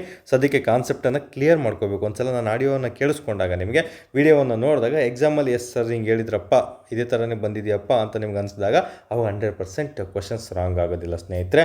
ಅದೇ ಒಂದು ಉದ್ದೇಶದ ಮೇಲೆ ನಾವೆಲ್ಲ ವೈಯಕ್ತಿಕ ಮಾರ್ಗದರ್ಶನಗಳನ್ನು ವಾಟ್ಸಪ್ ಗ್ರೂಪ್ ಮಾಡಿಕೊಂಡು ಇಂಚಿಂಚು ಸಬ್ಜೆಕ್ಟ್ಗಳನ್ನು ಎಕ್ಸ್ಪ್ಲೇನ್ ಮಾಡ್ತಾ ಬಂದಿದ್ದು. ಹಾಗಾಗಿ ತುಂಬ ಜನ ಅಭ್ಯರ್ಥಿಗಳು ಆಡಿಯೋವನ್ನು ಕೇಳಿ ಎಷ್ಟೋ ಜನ ಅಭ್ಯರ್ಥಿಗಳು ಪಾಸ್ ಆಗಿದ್ದಾರೆ. ಈಗೂ ಸಹ ಆಡಿಯೋವನ್ನು ಕೇಳ್ತಾ ರಿವಿಷನ್ ಮಾಡ್ತಾ ಇದ್ದಾರೆ. ಮುಂಬರುವಂಥ ಎಕ್ಸಾಮ್ಗಳಲ್ಲಿ ಅವರು ಸಹ ಪಾಸ್ ಆಗ್ತಾರೆ. ಸೊ ನೀವು ಸಹ ಅದೇ ರೀತಿಯೇ ಕ್ಲಿಯರ್ ಆಗಬೇಕು. ಪ್ರತಿಯೊಬ್ಬರೂ ಸಹ ಈ ಬಾರಿ ಉದ್ಯೋಗವನ್ನು ಪಡ್ಕೊಳ್ಳೇಬೇಕು ಅಂತ ಹೇಳ್ತಾ ನಾನು ನಿಮಗೆಲ್ಲರಿಗೂ ಸಹ ಒಳ್ಳೆಯದಾಗಲಿ ಅಂತ ತಿಳಿಸ್ಕೊಡ್ತಾ ಬರ್ತೀನಿ ಸ್ನೇಹಿತರೆ. ಸೊ ಇಲ್ಲಿ ನಮಗೆ ಏನು ಇದು ಪ್ರಧಾನಮಂತ್ರಿ ಜೀವನ್ ಜ್ಯೋತಿ ಬಿಮಾ ಯೋಜನೆ ನಮಗೆ ಏನು ಎಷ್ಟು ಲಕ್ಷ ಕೊಡುತ್ತೆ ಪರಿಹಾರ? 2 ಲಕ್ಷ ಅನ್ನೋದು ಸಿಂಪಲಾಗಿ ನೆನ್ಪಿಟ್ಕೊಂಡಿದ್ರೆ ಸಾಕಂದರೆ ಇದೊಂದು ಜೀವ ವಿಮಾ ಯೋಜನೆ ಆಗಿದೆ. ಅಲ್ಲಿ ಯಾರಿಗೆಲ್ಲ ಅಪ್ಲಿಕೇಶನ್ ಹಾಕಿರ್ತಾರೆ 18ರಿಂದ 50 ವರ್ಷದ ಜನರು, ಅಲ್ಲಿ ಏನಾದರೂ ಮರಣ ಹೊಂದಿದ್ರೆ ಅವ್ರಿಗೆ 2 ಲಕ್ಷ ರು ಪರಿಹಾರ ಕೊಡುತ್ತೆ. 2 ಲಕ್ಷ ರು ಸುಮ್ಮನೆ ಅಪ್ಲಿಕೇಶನ್ ಹಾಕಿದರೆ ಕೊಡುತ್ತಾ? ಇಲ್ಲ. ಪ್ರತಿ ವರ್ಷ ಬ್ಯಾಂಕಿಗೆ 436 ರೂಪಾಯಿ ಕಟ್ಟಬೇಕಾಗ್ತದೆ. ಆ ಬ್ಯಾಂಕ್ ಖಾತೆ ಏನು ಕೊಟ್ಟಿರ್ತಾರಲ್ಲ ಮುಂಚೆನೇ, ಸೊ ಅದರಿಂದನೇ ಆಟೋಮೆಟಿಕ್ಕಾಗಿ ಅಮೌಂಟು ಡೆಬಿಟ್ ಆಗ್ತಾ ಬರುತ್ತೆ. ಈಗ ಫಾರ್ ಎಕ್ಸಾಂಪಲ್ ATM ಕಾರ್ಡ್ ಇರುತ್ತೆ, ಪ್ರತಿ ವರ್ಷ ATMಗೆ ಇಷ್ಟಂತ ಆಟೋಮೆಟಿಕ್ ನಮ್ಮ ಅಕೌಂಟಿಂದ ದುಡ್ಡು ಹೋಗುತ್ತಲ್ವ, ಅದೇ ರೀತಿಯೇ ಇವರು ಒಂದ್ಸಲ ಜಾಯಿನ್ ಆದರೆ ಇದಕ್ಕೆ ಅಪ್ಲಿಕೇಶನ್ ಹಾಕಿದಾಗ ಪ್ರತಿ ವರ್ಷ ಅವ್ರ ಅಕೌಂಟ್ ಏನು ಕೊಟ್ಟಿರ್ತಾರಲ್ಲ, ಒಂದೇ ಒಂದು ಅಕೌಂಟ್ ಕೊಟ್ಟಿರ್ತಾರೆ ನೋಡಿ, ಇಲ್ಲಿ ಅಂಚೆ ಕಚೇರಿ ಅಕೌಂಟ್ ಅಥವಾ ಸೇವಿಂಗ್ ಅಕೌಂಟ್ ಕೊಟ್ಟಿರ್ತಾರಲ್ಲ, ಅದರಿಂದ ಪ್ರತಿ ವರ್ಷ 436 ರೂಪಾಯಿ ಅಲ್ಲಿ ಕಟ್ಟಾಗ್ತಾ ಬರ್ತಾಯಿದೆ ಸ್ನೇಹಿತರೆ. ಅದನ್ನು ಸ್ವಯಂ ಚಾಲಿತ ಡೆಬಿಟ್ ಮಾದರಿ ಆಗಿರುತ್ತೆ. ಅಂದರೆ ಸ್ವಯಂ ಚಾಲಿತ ಡೆಬಿಟ್ ಅಂದರೆ ಆಟೋಮೆಟಿಕ್ಕಾಗಿ ದುಡ್ಡು ಕಟ್ಟಾಗೋದು ಅನ್ನೋದನ್ನ ನೆನ್ಪಿಟ್ಕೋಬೇಕು. ಈ ಸ್ಟೇಟ್ಮೆಂಟು ಟ್ವಿಸ್ಟ್ ಮಾಡಿ ಕೊಡ್ತಾನೆ, ನೆನಪಿರಬೇಕು. ಸೊ ವ್ಯಾಪ್ತಿ ಎಷ್ಟು ವರ್ಷ? ಈಗ 436 ರೂಪಾಯಿ ಒಂದು ವರ್ಷ ಕಟ್ಬಿಟ್ರೆ ಲೈಫ್ ಟೈಮ್ ಬಂದ್ಬಿಡುತ್ತೆ ಸರ್ 2 ಲಕ್ಷ. ನೋ ಆ ಥರ ಎಲ್ಲ ಬರೋದಿಲ್ಲ. ಎಲ್ಲರೂ ಸಹ ಬುದ್ಧಿವಂತರು ಇರ್ತಾರೆ ಸ್ನೇಹಿತರೆ. ಸೊ ನಮಗೂ ಉಪಯೋಗ ಆಗುತ್ತೆ ಮತ್ತು ಸರ್ಕಾರಕ್ಕೂ ಉಪಯೋಗ ಆಗಬೇಕು. ಆ ರೀತಿ ಬರೋದೇ ಸ್ಕೀಮ್ಗಳಾಗಿರ್ತವೆ. ಸೊ ಇಲ್ಲಿ ಯಾಕಂದರೆ ಎಲ್ಲರೂ ಸಹ ಮರಣ ಹೊಂದಲ್ಲ. ಈಗ 1,00,000 ಜನ ಅಪ್ಲಿಕೇಶನ್ ಹಾಕಿದರೆ ಒಂದು 10,000 ಜನ ಅದರಲ್ಲಿ ಮರಣವನ್ನು ಹೊಂದ್ಬೋದು. ಬಟ್ ಅಂಥವ್ರಿಗೆ ಮಾತ್ರ ಅದು ಬೆನಿಫಿಟ್ ಆಗುತ್ತೆ. ಸೊ 1 ಲಕ್ಷದಲ್ಲಿ 436 ರೂಪಾಯಿ ಅಂದರೆ ಎಷ್ಟೋ ದುಡ್ಡು ಆಗುತ್ತೆ. 10,000 ಜನ ಏನು ಸತ್ತಿರ್ತಾರಲ್ಲ ಅವರಿಗೆ ಆ ದುಡ್ಡನ್ನು ಕೊಡ್ತಾ ಬರ್ತಾನೆ ಸ್ನೇಹಿತರೆ. ಈ ರೀತಿ ಅಲ್ಲಿ ಆಪ್ಷನ್ಸ್ ಇರುತ್ತೆ. ಸೊ ನಮ್ಮ ದುಡ್ಡನ್ನು, ಕೆರೆಯ ನೀರನ್ನು ಕೆರೆಗೆ ಚೆಲ್ಲುವುದೇ ಆಗಿರ್ತದೆ. ಅದು ನೆನಪಲ್ಲಿರಬೇಕು. ಪ್ರತಿಯೊಬ್ಬರೂ ಅಷ್ಟೇ ಸರ್ಕಾರ ನಡೆಸಬೇಕಂದ್ರೆ ನಮ್ಮ ದುಡ್ಡೇ ತೊಗೊಂಡು ಅವ್ರು ಸರ್ಕಾರವನ್ನು ನಡೆಸಬೇಕು. ನಮ್ಮ ದುಡ್ಡಿದ್ದನೇ ಯೋಜನೆಗಳನ್ನು ನಾವು ಜಾರಿಗೆ ತರಬೇಕು. ಬಟ್ ಯೋಜನೆಗಳು ತುಂಬ ಚೆನ್ನಾಗಿದ್ದಲ್ಲಿ ಮಾತ್ರ ಅದೊಂದು ಉತ್ತಮ ಗೌರ್ಮೆಂಟ್ ಆಗಿರ್ತದೆ ಸ್ನೇಹಿತರೆ. ಸೊ ವ್ಯಾಪ್ತಿ ಅಂದರೆ ನಮಗೆ 436 ರೂಪಾಯಿ ಒಂದೇ ವರ್ಷಕ್ಕೆ ಸಾಕು ಸರ್. ಅದು ಒಂದು ವರ್ಷ ಮಾತ್ರ ಮಾನ್ಯ ಆಗಿರುತ್ತೆ. ಈ ವರ್ಷ ಏನಾದ್ರು ಈಗ ಫಾರ್ ಎಕ್ಸಾಂಪಲ್ ಎಷ್ಟೋ ಜನ ಬ್ಯಾಂಕಲ್ಲಿ ಕೊಟ್ಟಿರ್ತಾರೆ, ಬಟ್ ಅದರಲ್ಲಿ ಅಮೌಂಟೇ ಇರಲ್ಲ, ಡೆಬಿಟ್ ಆಗೋದಿಲ್ಲ. ಸೊ ಅಂಥವ್ರಿಗೆ ಬರೋದಿಲ್ಲ. ಹಾಗಾಗಿ ಪ್ರತಿ ವರ್ಷ ರಿನಿವಲ್ ಮಾಡಿಸ್ಕೋಬೇಕು ನೀವು. ಇದನ್ನು ಒಂದು ವರ್ಷಕ್ಕೆ ಮಾನ್ಯವಾಗಿರ್ತದೆ 436 ರೂಪಾಯಿ. ಎಲ್ಲಿಂದ ಎಲ್ಲಿಗೆ? ಜೂನ್ 1ರಿಂದ ಮೇ 30ರವರೆಗೆ ನಡೆಯುತ್ತಾ ಇರ್ತದೆ. ಪ್ರತಿ ವರ್ಷ ಇದನ್ನು ನವೀಕರಿಸಬೇಕಾಗ್ತದೆ. ಅದು ಇಂಪಾರ್ಟೆಂಟ್ ಆಗಿರ್ತದೆ. ಮುಂದಿನ ವರ್ಷ ಮತ್ತೆ 436 ರೂಪಾಯಿ ಕಟ್ಟಬೇಕು. ಅಂದರೆ ಈ ವರ್ಷದಲ್ಲಿ ಸತ್ತು ಹೋದರೆ ಅವಾಗ ದುಡ್ಡು ಬರುತ್ತೆ. ಇಫ್ ಇನ್ ಕೇಸ್ ನೀನು ಜೂನ್ 1ರಿಂದ ಮೇ 31ರೊಳಗೆ ಸತ್ತೋಗದೆ ಮತ್ತು ಈಗ 2025 ಅಂದ್ಕೊಳ್ಳಿ, ಜೂನ್ 1ಕ್ಕೆ ಸತ್ತೋದ್ರೆ ಅಷ್ಟು ಮತ್ತೆ ಮೇ 31ರೊಳಗೆ, ಜೂನ್ 1ರಿಂದ ಮೇ 31ರೊಳಗೆ ಸತ್ತೋದ್ರೆ ನಿಮಗೆ ಅಮೌಂಟು ಬರುತ್ತೆ ಸ್ನೇಹಿತರೆ. ಇಫ್ ಇನ್ ಕೇಸ್ 2026 ಜೂನ್ 8 ಏನಾದರೂ ಸತ್ತೋಗ್ಬಿಟ್ಟು ನೀವು ಅದನ್ನು ರಿನಿವಲ್ ಮಾಡಿಸಿಲ್ಲ ಅಂದರೆ ಆಟೋಮೆಟಿಕಲಿ ದುಡ್ಡು ಬರೋದಿಲ್ಲ ಸ್ನೇಹಿತರೆ. ಅಂದರೆ ಅಕೌಂಟಲ್ಲಿ ಆಟೋಮೆಟಿಕ್ ಡೆಬಿಟ್ ಆಗಿದ್ರೆ 100% ಸಿಗುತ್ತೆ. ಬಟ್ ನಿಮ್ಮ ಅಮೌಂಟ್ ಯಾವುದೇ ಥರ ಇಲ್ಲ ಅಂದರೆ ಕಷ್ಟ ಆಗುತ್ತೆ. ಇಷ್ಟಿಷ್ಟಂತ ದಿನ ಕೊಟ್ಟಿರ್ತಾರೆ, ಅದು ನೆನಪಲ್ಲಿ ಇಟ್ಕೋಬೇಕಾಗ್ತದೆ. ಸೊ ಇದನ್ನು ಅನುಷ್ಠಾನ ಮಾಡುವಂತಹ ಸಂಸ್ಥೆಗಳು ಯಾವುದು? ಈಗ ಫಾರ್ ಎಕ್ಸಾಂಪಲ್ ಅನುಷ್ಠಾನ ಮಾಡೋದ್ಯಾರು? ಬ್ಯಾಂಕ್ಗಳು ಮತ್ತು ಪೋಸ್ಟ್ ಆಫೀಸಲ್ಲಿ ಅಕೌಂಟ್ ಇದ್ದರೆ ಅಲ್ಲಿಂದ ಆಟೋಮೆಟಿಕ್ ಹೋಗ್ತಾ ಬರ್ತದೆ. ವಿಮೆಯನ್ನು ಒದಗಿಸುವ ಭಾರತೀಯ ಜೀವ ವಿಮಾ ನಿಗಮವು ಇತರ ಭಾಗವಹಿಸುವ ಜೀವ ವಿಮಾದಾರರು ಇದರಲ್ಲೆಲ್ಲ ಭಾಗಿಯಾಗಿರ್ತಾರೆ. LICಯಿಂದ ಕಟ್ತಾ ಬರ್ಬೋದು, ಅಥವಾ ಸೇವಿಂಗ್ ಅಕೌಂಟ್ ಬ್ಯಾಂಕ್, ನಿಮ್ದು ಏನು ಬ್ಯಾಂಕ್ ಇದೆ ಅವುಗಳಿಂದ, ಪ್ರೈವೇಟ್ ಬ್ಯಾಂಕ್ಗಳಾಗಿರ್ಬೋದು, ಮತ್ತು ಅಂಚೆ ಕಚೇರಿ, ಪೋಸ್ಟ್ ಆಫೀಸ್ಗಳಿಂದ ಇವೆಲ್ಲ ಕಾರ್ಯವನ್ನು ನಿರ್ವಹಿಸ್ತಿರ್ತಾರೆ, ಅನುಷ್ಠಾನವನ್ನು ಮಾಡಿರ್ತಾರೆ. ಹಾಗಾದರೆ ಎಷ್ಟನ್ನು ಯಾವ ರೀತಿ ನೆನ್ಪಿಟ್ಕೋಬೇಕು? ತುಂಬ ಸಿಂಪಲ್ ನೋಡಿ. ಇಷ್ಟೊತ್ತು ಹೇಳಿದ್ದು ನಿಮಗೆ ಬರ್ಕೊಳ್ತಾ ಕೂತ್ಕೊಂಡ್ರೆ 2 ಪೇಜ್ ಆಗುತ್ತೆ. ಬಟ್ ಇಲ್ಲಿ ನಿಮಗೆ ಒಂದು 1/4 ಪೇಜಲ್ಲೂ ಆಗೋದಿಲ್ಲ. ಜಸ್ಟ್ ಇಂಚಷ್ಟು ಪೇಜಲ್ಲೇ ನೀವು ಇಷ್ಟನ್ನು ನೋಟ್ಸ್ ಮಾಡ್ಕೊಳ್ತಾ ಬರ್ಬೋದು. ಈ ರೀತಿ ರಿವಿಷನ್ಗೆ ನೋಟ್ಸ್ ಮಾಡ್ಕೋಬೇಕು. ಇದನ್ನು ಸ್ಮಾರ್ಟ್ ನೋಟ್ಸ್ ಅಂತ ನಾವು ಕರಿತಾ ಬರ್ತೀವಿ ಸ್ನೇಹಿತರೆ. ಏನು ಈ ಒಂದು ಪ್ರಧಾನಮಂತ್ರಿ ಜೀವನ್ ಜ್ಯೋತಿ ಬಿಮಾ ಯೋಜನೆಯ ಹುದ್ದೆ ಪ್ರಕಾರ ಏನು? ಇದೊಂದು ಜೀವ ವಿಮೆ. ಇಲ್ಲಿ ಹೂಡಿಕೆ ಯೋಜನೆ ಅಂದರೆ ಇದು ಯಾವ ಥರ ಇನ್ವೆಸ್ಟ್ಮೆಂಟ್ ಮಾಡೋ ಥರ ಅಲ್ಲ. ಇದು ಇನ್ವೆಸ್ಟ್ಮೆಂಟ್ ಇಲ್ಲ. ಯಾಕಂದರೆ ಕೆಲವೊಂದು LICಗಳು ಇರ್ತವೆ, ಕೆಲವೊಂದು ಇನ್ಸೂರೆನ್ಸ್ಗಳು ಇರ್ತವೆ, ಸುಕನ್ಯಾ ಸಮೃದ್ಧಿ ಯೋಜನೆ, ಅವೆಲ್ಲ ದುಡ್ಡು ಹಾಕ್ಬಿಟ್ಟು ದುಡ್ಡು ತೊಗೊಳೋದು. ಬಟ್ ಇದು ಆ ರೀತಿ ಅಲ್ಲ. ಒಂದು ಜೀವ ವಿಮಾ ಯೋಜನೆ ನಮ್ಮ ಮರಣಕ್ಕೆ ಏನಾದರೂ ಬೇಕಾಗುತ್ತೆ, ಫ್ಯಾಮಿಲಿಗೆ ಏನಾದರೂ ಕೊಡೋದಕ್ಕೋಸ್ಕರ ಅಂತ ನೆನ್ಪಿಟ್ಕೋಬೇಕು. ಪ್ರಯೋಜನ ಏನು? ಯಾರಿಗೆ ಪ್ರಯೋಜನ ಇದು? ಯಾವುದೇ ಕಾರಣದಿಂದ ಸಾವನ್ನು ಅನುಭವಿಸಿದವರಿಗೆ. ನಂತರ ವಯಸ್ಸೆಷ್ಟು? 18ರಿಂದ 50. ಪ್ರೀಮಿಯಂ ಅಮೌಂಟ್ ಎಷ್ಟು? 436 ರೂಪಾಯಿ ಪರ್ ವರ್ಷಕ್ಕೆ. ವ್ಯಾಪ್ತಿ ಎಷ್ಟು? 2 ಲಕ್ಷವರೆಗೂ ನಮಗೆ ಅಮೌಂಟ್ ದುಡ್ಡು ಬರುತ್ತೆ. ಎಷ್ಟು ನವೀಕರಣ? ಹೇಗೆ? ಪ್ರತಿ ವರ್ಷ ನವೀಕರಿಸಲೇಬೇಕಾಗ್ತದೆ. ಇಷ್ಟನ್ನು ರಿವಿಷನ್ ಮಾಡ್ಕೊಂಡು ಹೋಗ್ಬಿಟ್ಟು ಸ್ಟೇಟ್ಮೆಂಟ್ ಯಾವ ರೀತಿ ಕೊಟ್ಟು ನೀವು ಆನ್ಸರ್ ಮಾಡ್ತೀರಾ ಸ್ನೇಹಿತರೆ. ಸೊ ಇಷ್ಟೇ ಸ್ಮಾರ್ಟ್ ವರ್ಕ್ ಬೇಕಿರೋದು. ಎಕ್ಸಾಮ್ ದೃಷ್ಟಿಯಿಂದ ಪ್ರತಿಯೊಂದು ದೊಡ್ಡ ದೊಡ್ಡ ಬುಕ್ಕು ಆಥರ್ವೈಸೇ ಬುಕ್ಸ್ ತೊಗೊಂಡು ಇಷ್ಟಿಷ್ಟಿದ್ದ ಓದೋದಲ್ಲ. ನಮಗೆ KA ಡಿಪಾರ್ಟ್ಮೆಂಟಿಗೆ ನೀವು ಪರೀಕ್ಷೆ ನಡೆಸ್ತಾ ಇದ್ದೀರಾ, KA ಅಂದ ತಕ್ಷಣ ಹೆದರ್ಕೊಳ್ಳೋ ಅವಶ್ಯಕತೆ ಇಲ್ಲ. KPSCಗೆ ಓದ್ತಾ ಇದ್ದೀರಾ, ಅದಕ್ಕೂ ಸಹ ಹೆದರ್ಕೊಳ್ಳೋ ಅವಶ್ಯಕತೆ ಇಲ್ಲ. KS ಫಿಲಿಮ್ಸ್ಗೆ ಓದ್ತಿದ್ರೆ ಹೆದರುವಂಥ ಅವಶ್ಯಕತೆ ಇಲ್ಲ ಸ್ನೇಹಿತರೆ. PSA ಪೇಪರ್ 1ಗೆ ಭಯಪಡುವಂಥ ಅವಶ್ಯಕತೆ ಇಲ್ಲ. ಎಲ್ಲದಕ್ಕೊಂದು ಸೂಕ್ತವಾದ ಗೈಡ್ಲೈನ್ಸ್ ಇದ್ದೇ ಇರುತ್ತೆ. ಅದನ್ನು ನೀವು ಒಳ್ಳೆ ಕಡೆ ಪಡ್ಕೋಬೇಕಷ್ಟೇ. ಸುಮ್ಮನೆ 5,000, 10,000, 50,000, 1 ಲಕ್ಷ ಎಲ್ಲ ಫೀಸ್ ಕೊಟ್ಬಿಟ್ಟು ಎಷ್ಟೊಂದು ಜನ ನಮ್ಮ ಬ್ಯಾಚಿಗೆ ಜಾಯ್ನ್ ಆಗಿ 500 ರೂಪಾಯಿ ಕೊಟ್ಬಿಟ್ಟು ಸರ್ ಅಲ್ಲಿ ಏನೂ ಕಲ್ತಿಲ್ಲ, ನೀವು ಇಷ್ಟೆಲ್ಲ ಹೇಳ್ಬಿಟ್ರಲ್ಲ ಸರ್ 500 ರೂಪಾಯಿಗೆ ಅಂತ ರೀಗ್ರೆಟ್ ಆಗಿರೋರಿದ್ದಾರೆ. ಹಂಗಂತ ನಾನಿಲ್ಲಿ ಬಿಲ್ಡಪ್ ಕೊಡ್ತಾ ಇಲ್ಲ. ಒಂದು ಒಳ್ಳೆ ಮಾರ್ಗದರ್ಶನ ಬೇಕು. ನಮಗೇನು ಜಸ್ಟ್ ನಿಮಗೆ ಜಾಸ್ತಿ ಅಮೌಂಟ್ ಇಡೋದಿಲ್ಲ, ಜಸ್ಟ್ ನಾವು ಎಲ್ಲನೂ 500 ರುಪೀಸೇ ಅಮೌಂಟ್ ಇಡೋದು. ಯಾಕೆಂದರೆ ಹಳ್ಳಿಲಿ ಕೂತ್ಕೊಂಡು ಪ್ರತಿಯೊಬ್ಬ ಹುಡುಗರಿಗೂ ಸಹ ಅದು ಉಪಯೋಗ ಆಗಬೇಕು. ಜಸ್ಟ್ ಆಡಿಯೋ ಮೂಲಕನೇ ಅಷ್ಟು ಚೆನ್ನಾಗಿ ಗೈಡ್ಲೈನ್ಸನ್ನು ಕೊಟ್ಬಿಟ್ಟು 230+ PC ಅಭ್ಯರ್ಥಿಗಳು ಕಳೆದ ಬಾರಿ ಆಯ್ಕೆಯಾಗಿದ್ದರು. ಮತ್ತು ಪದೇ ಪದೇ ಹೇಳಿದಾಗೆ PSI 6ರಿಂದ 8 ಜನ ಟೋಟಲ್, ಅಂದರೆ RSI PSI ಎಲ್ಲ ಸೇರಿ ಹೇಳ್ತಾ ಇರೋದು. ಅಂದರೆ ಲಾಸ್ಟ್ ಇಯರ್, ಅದಕ್ಕಿಂತ ಮುಂಚೆ ತುಂಬ ಜನ ಆಗಿದ್ದಾರೆ ಆಲ್ರೆಡಿ PSI, ಮತ್ತು ವಿಲೇಜ್ ಅಕೌಂಟೆಂಟ್ ಆಗಿದ್ದಾರೆ, BMTC ಆಗಿದ್ದಾರೆ, ಬೀಟ್ ಫಾರೆಸ್ಟರ್ ತುಂಬ ಜನ ಆಗಿದ್ದಾರೆ. ಸೊ ಯಾವ ರೀತಿ ಪಾಸ್ ಆದರು? ಮತ್ತು ಅವರೆಲ್ಲ ಎಲ್ಲಾದರೂ 50,000 1 ಲಕ್ಷ ಕೋಚಿಂಗ್ ತೊಗೊಂಡಿದ್ರಾ? 30,000 ಕೋಚಿಂಗ್ ತೊಗೊಂಡಿದ್ರಾ? ಅಥವಾ 15,000 ಅಂತ 3 ತಿಂಗಳಲ್ಲಿ ಎಲ್ಲಾದರೂ ಕೋಚಿಂಗ್ ತೊಗೊಂಡಿದ್ರಾ? ನೋ, ಅದೇನೂ ಆಗೋದಿಲ್ಲ. ಅದು ಎಂಥರಿಗೆ ಅವಶ್ಯಕತೆ ಅಂದರೆ, ನನಗೆ 0% ನಾಲೆಡ್ಜೇ ಇಲ್ಲ ಸರ್, ನನಗೇನು ಗೊತ್ತೇ ಇಲ್ಲ, ಒಂದು ಮೋಟಿವೇಶನ್ ಬೇಕು ಅನ್ನೋರು ಕೋಚಿಂಗ್ ಸೆಂಟ್ರ್ಗಳಿಗೆ ಹೋಗಿ. ಯಾಕಂದ್ರೆ ಅವ್ರನ್ನ ಹೇಳ್ಕೊಡಲ್ಲ ಅಂತಲ್ಲ, ತುಂಬ ಚೆನ್ನಾಗಿ ಹೇಳ್ಕೊಡ್ತಾರೆ. ಕೋಚಿಂಗ್ ತೊಗೊಳೋದು ವೇಸ್ಟ್ ಅಂತ ನಾನು ನಿಮಗೆ ಹೇಳ್ತಾ ಇಲ್ಲ. ಕೋಚಿಂಗ್ ಪಡ್ಕೋಬೇಕಾದ್ರೆ ಅದರಿಂದ ಏನು ಬೆನಿಫಿಟ್ ತೊಗೊತೀನಿ, ನನಗೆ ಎಷ್ಟು ಮಟ್ಟಿಗೆ ಗೊತ್ತಿದೆ, ನಾನು ಅಲ್ಲಿಂದ ಏನು ಬೆನಿಫಿಟ್ ತೊಗೋಬೇಕನ್ನೋದು ಗೊತ್ತಿದ್ದು ಕೋಚಿಂಗ್ ಸೆಂಟ್ರಿಗೆ ಹೋಗಿ. ಸುಮ್ಮನೆ 3 ತಿಂಗಳು ಬೆಂಗಳೂರಿಗೆ, ಧಾರವಾಡಿಗೆ, ಬಿಜಾಪುರಿಗೆ ಹೋಗಿ ಕೋಚಿಂಗ್ ತೊಗೊಬಂದುಬಿಟ್ಟು ಮತ್ತೆ ಮನೆಗೆ ಹೋಗಿ ಕೂತ್ರೆ ವೇಸ್ಟ್ ಅದು. ಅವ್ರು ಕೋಚಿಂಗ್ ಕೊಟ್ಟಿದ್ದಾರೆ, ಕೋಚಿಂಗ್ ನೋಟ್ಸ್ ಪಕ್ಕದಲ್ಲಿ ಇಟ್ಕೋಬೇಕು, ರೀಸೆಂಟ್ ಕ್ವಶನ್ ಪೇಪರ್ನ ಪಕ್ಕದಾಗ ಇಟ್ಕೋಬೇಕು, ಅದಕ್ಕೆ ಸಂಬಂಧಪಟ್ಟಂತೆ ಒಳ್ಳೊಳ್ಳೆ ಆಥರ್ ಬುಕ್ಸ್ ಇರ್ತವೆ ಪಕ್ಕದಲ್ಲಿ ಇಟ್ಕೋಬೇಕು. ಇಫ್ ಇನ್ ಕೇಸು ಕೋಚಿಂಗ್ ಅವ್ರು ಬರೀ ಕೋಚಿಂಗ್ ನೋಟ್ಸ್ ಓದಿದರೆ ಪಾಸ್ ಆಗಲ್ಲ, ಆಥರ್ ಬುಕ್ಸ್ ಓದಿದ್ರೆ ಬರೀ ಆಥರ್ ಬುಕ್ಸ್ ಓದಿದರೆ ಪಾಸ್ ಆಗಲ್ಲ. KA ಪ್ರಶ್ನೆ ಪತ್ರಿಕೆಯನ್ನು ಇಟ್ಕೋಬೇಕು, ಕರೆಂಟ್ ಅಫೇರ್ಸು, ಮೆಂಟಲಿಟಿನ ಪರ್ಫೆಕ್ಟ್ ಆಗ್ತಾ ಇರಬೇಕು. ಎಲ್ಲನೂ ಒಗ್ಗೂಡಿಸಿ ಒಂದು ಮಾರ್ಗದರ್ಶನ ಪಡೆದಾಗ ನಿಮಗೆ ಬೇಗ ಸಕ್ಸಸ್ ಸಿಗುತ್ತೆ.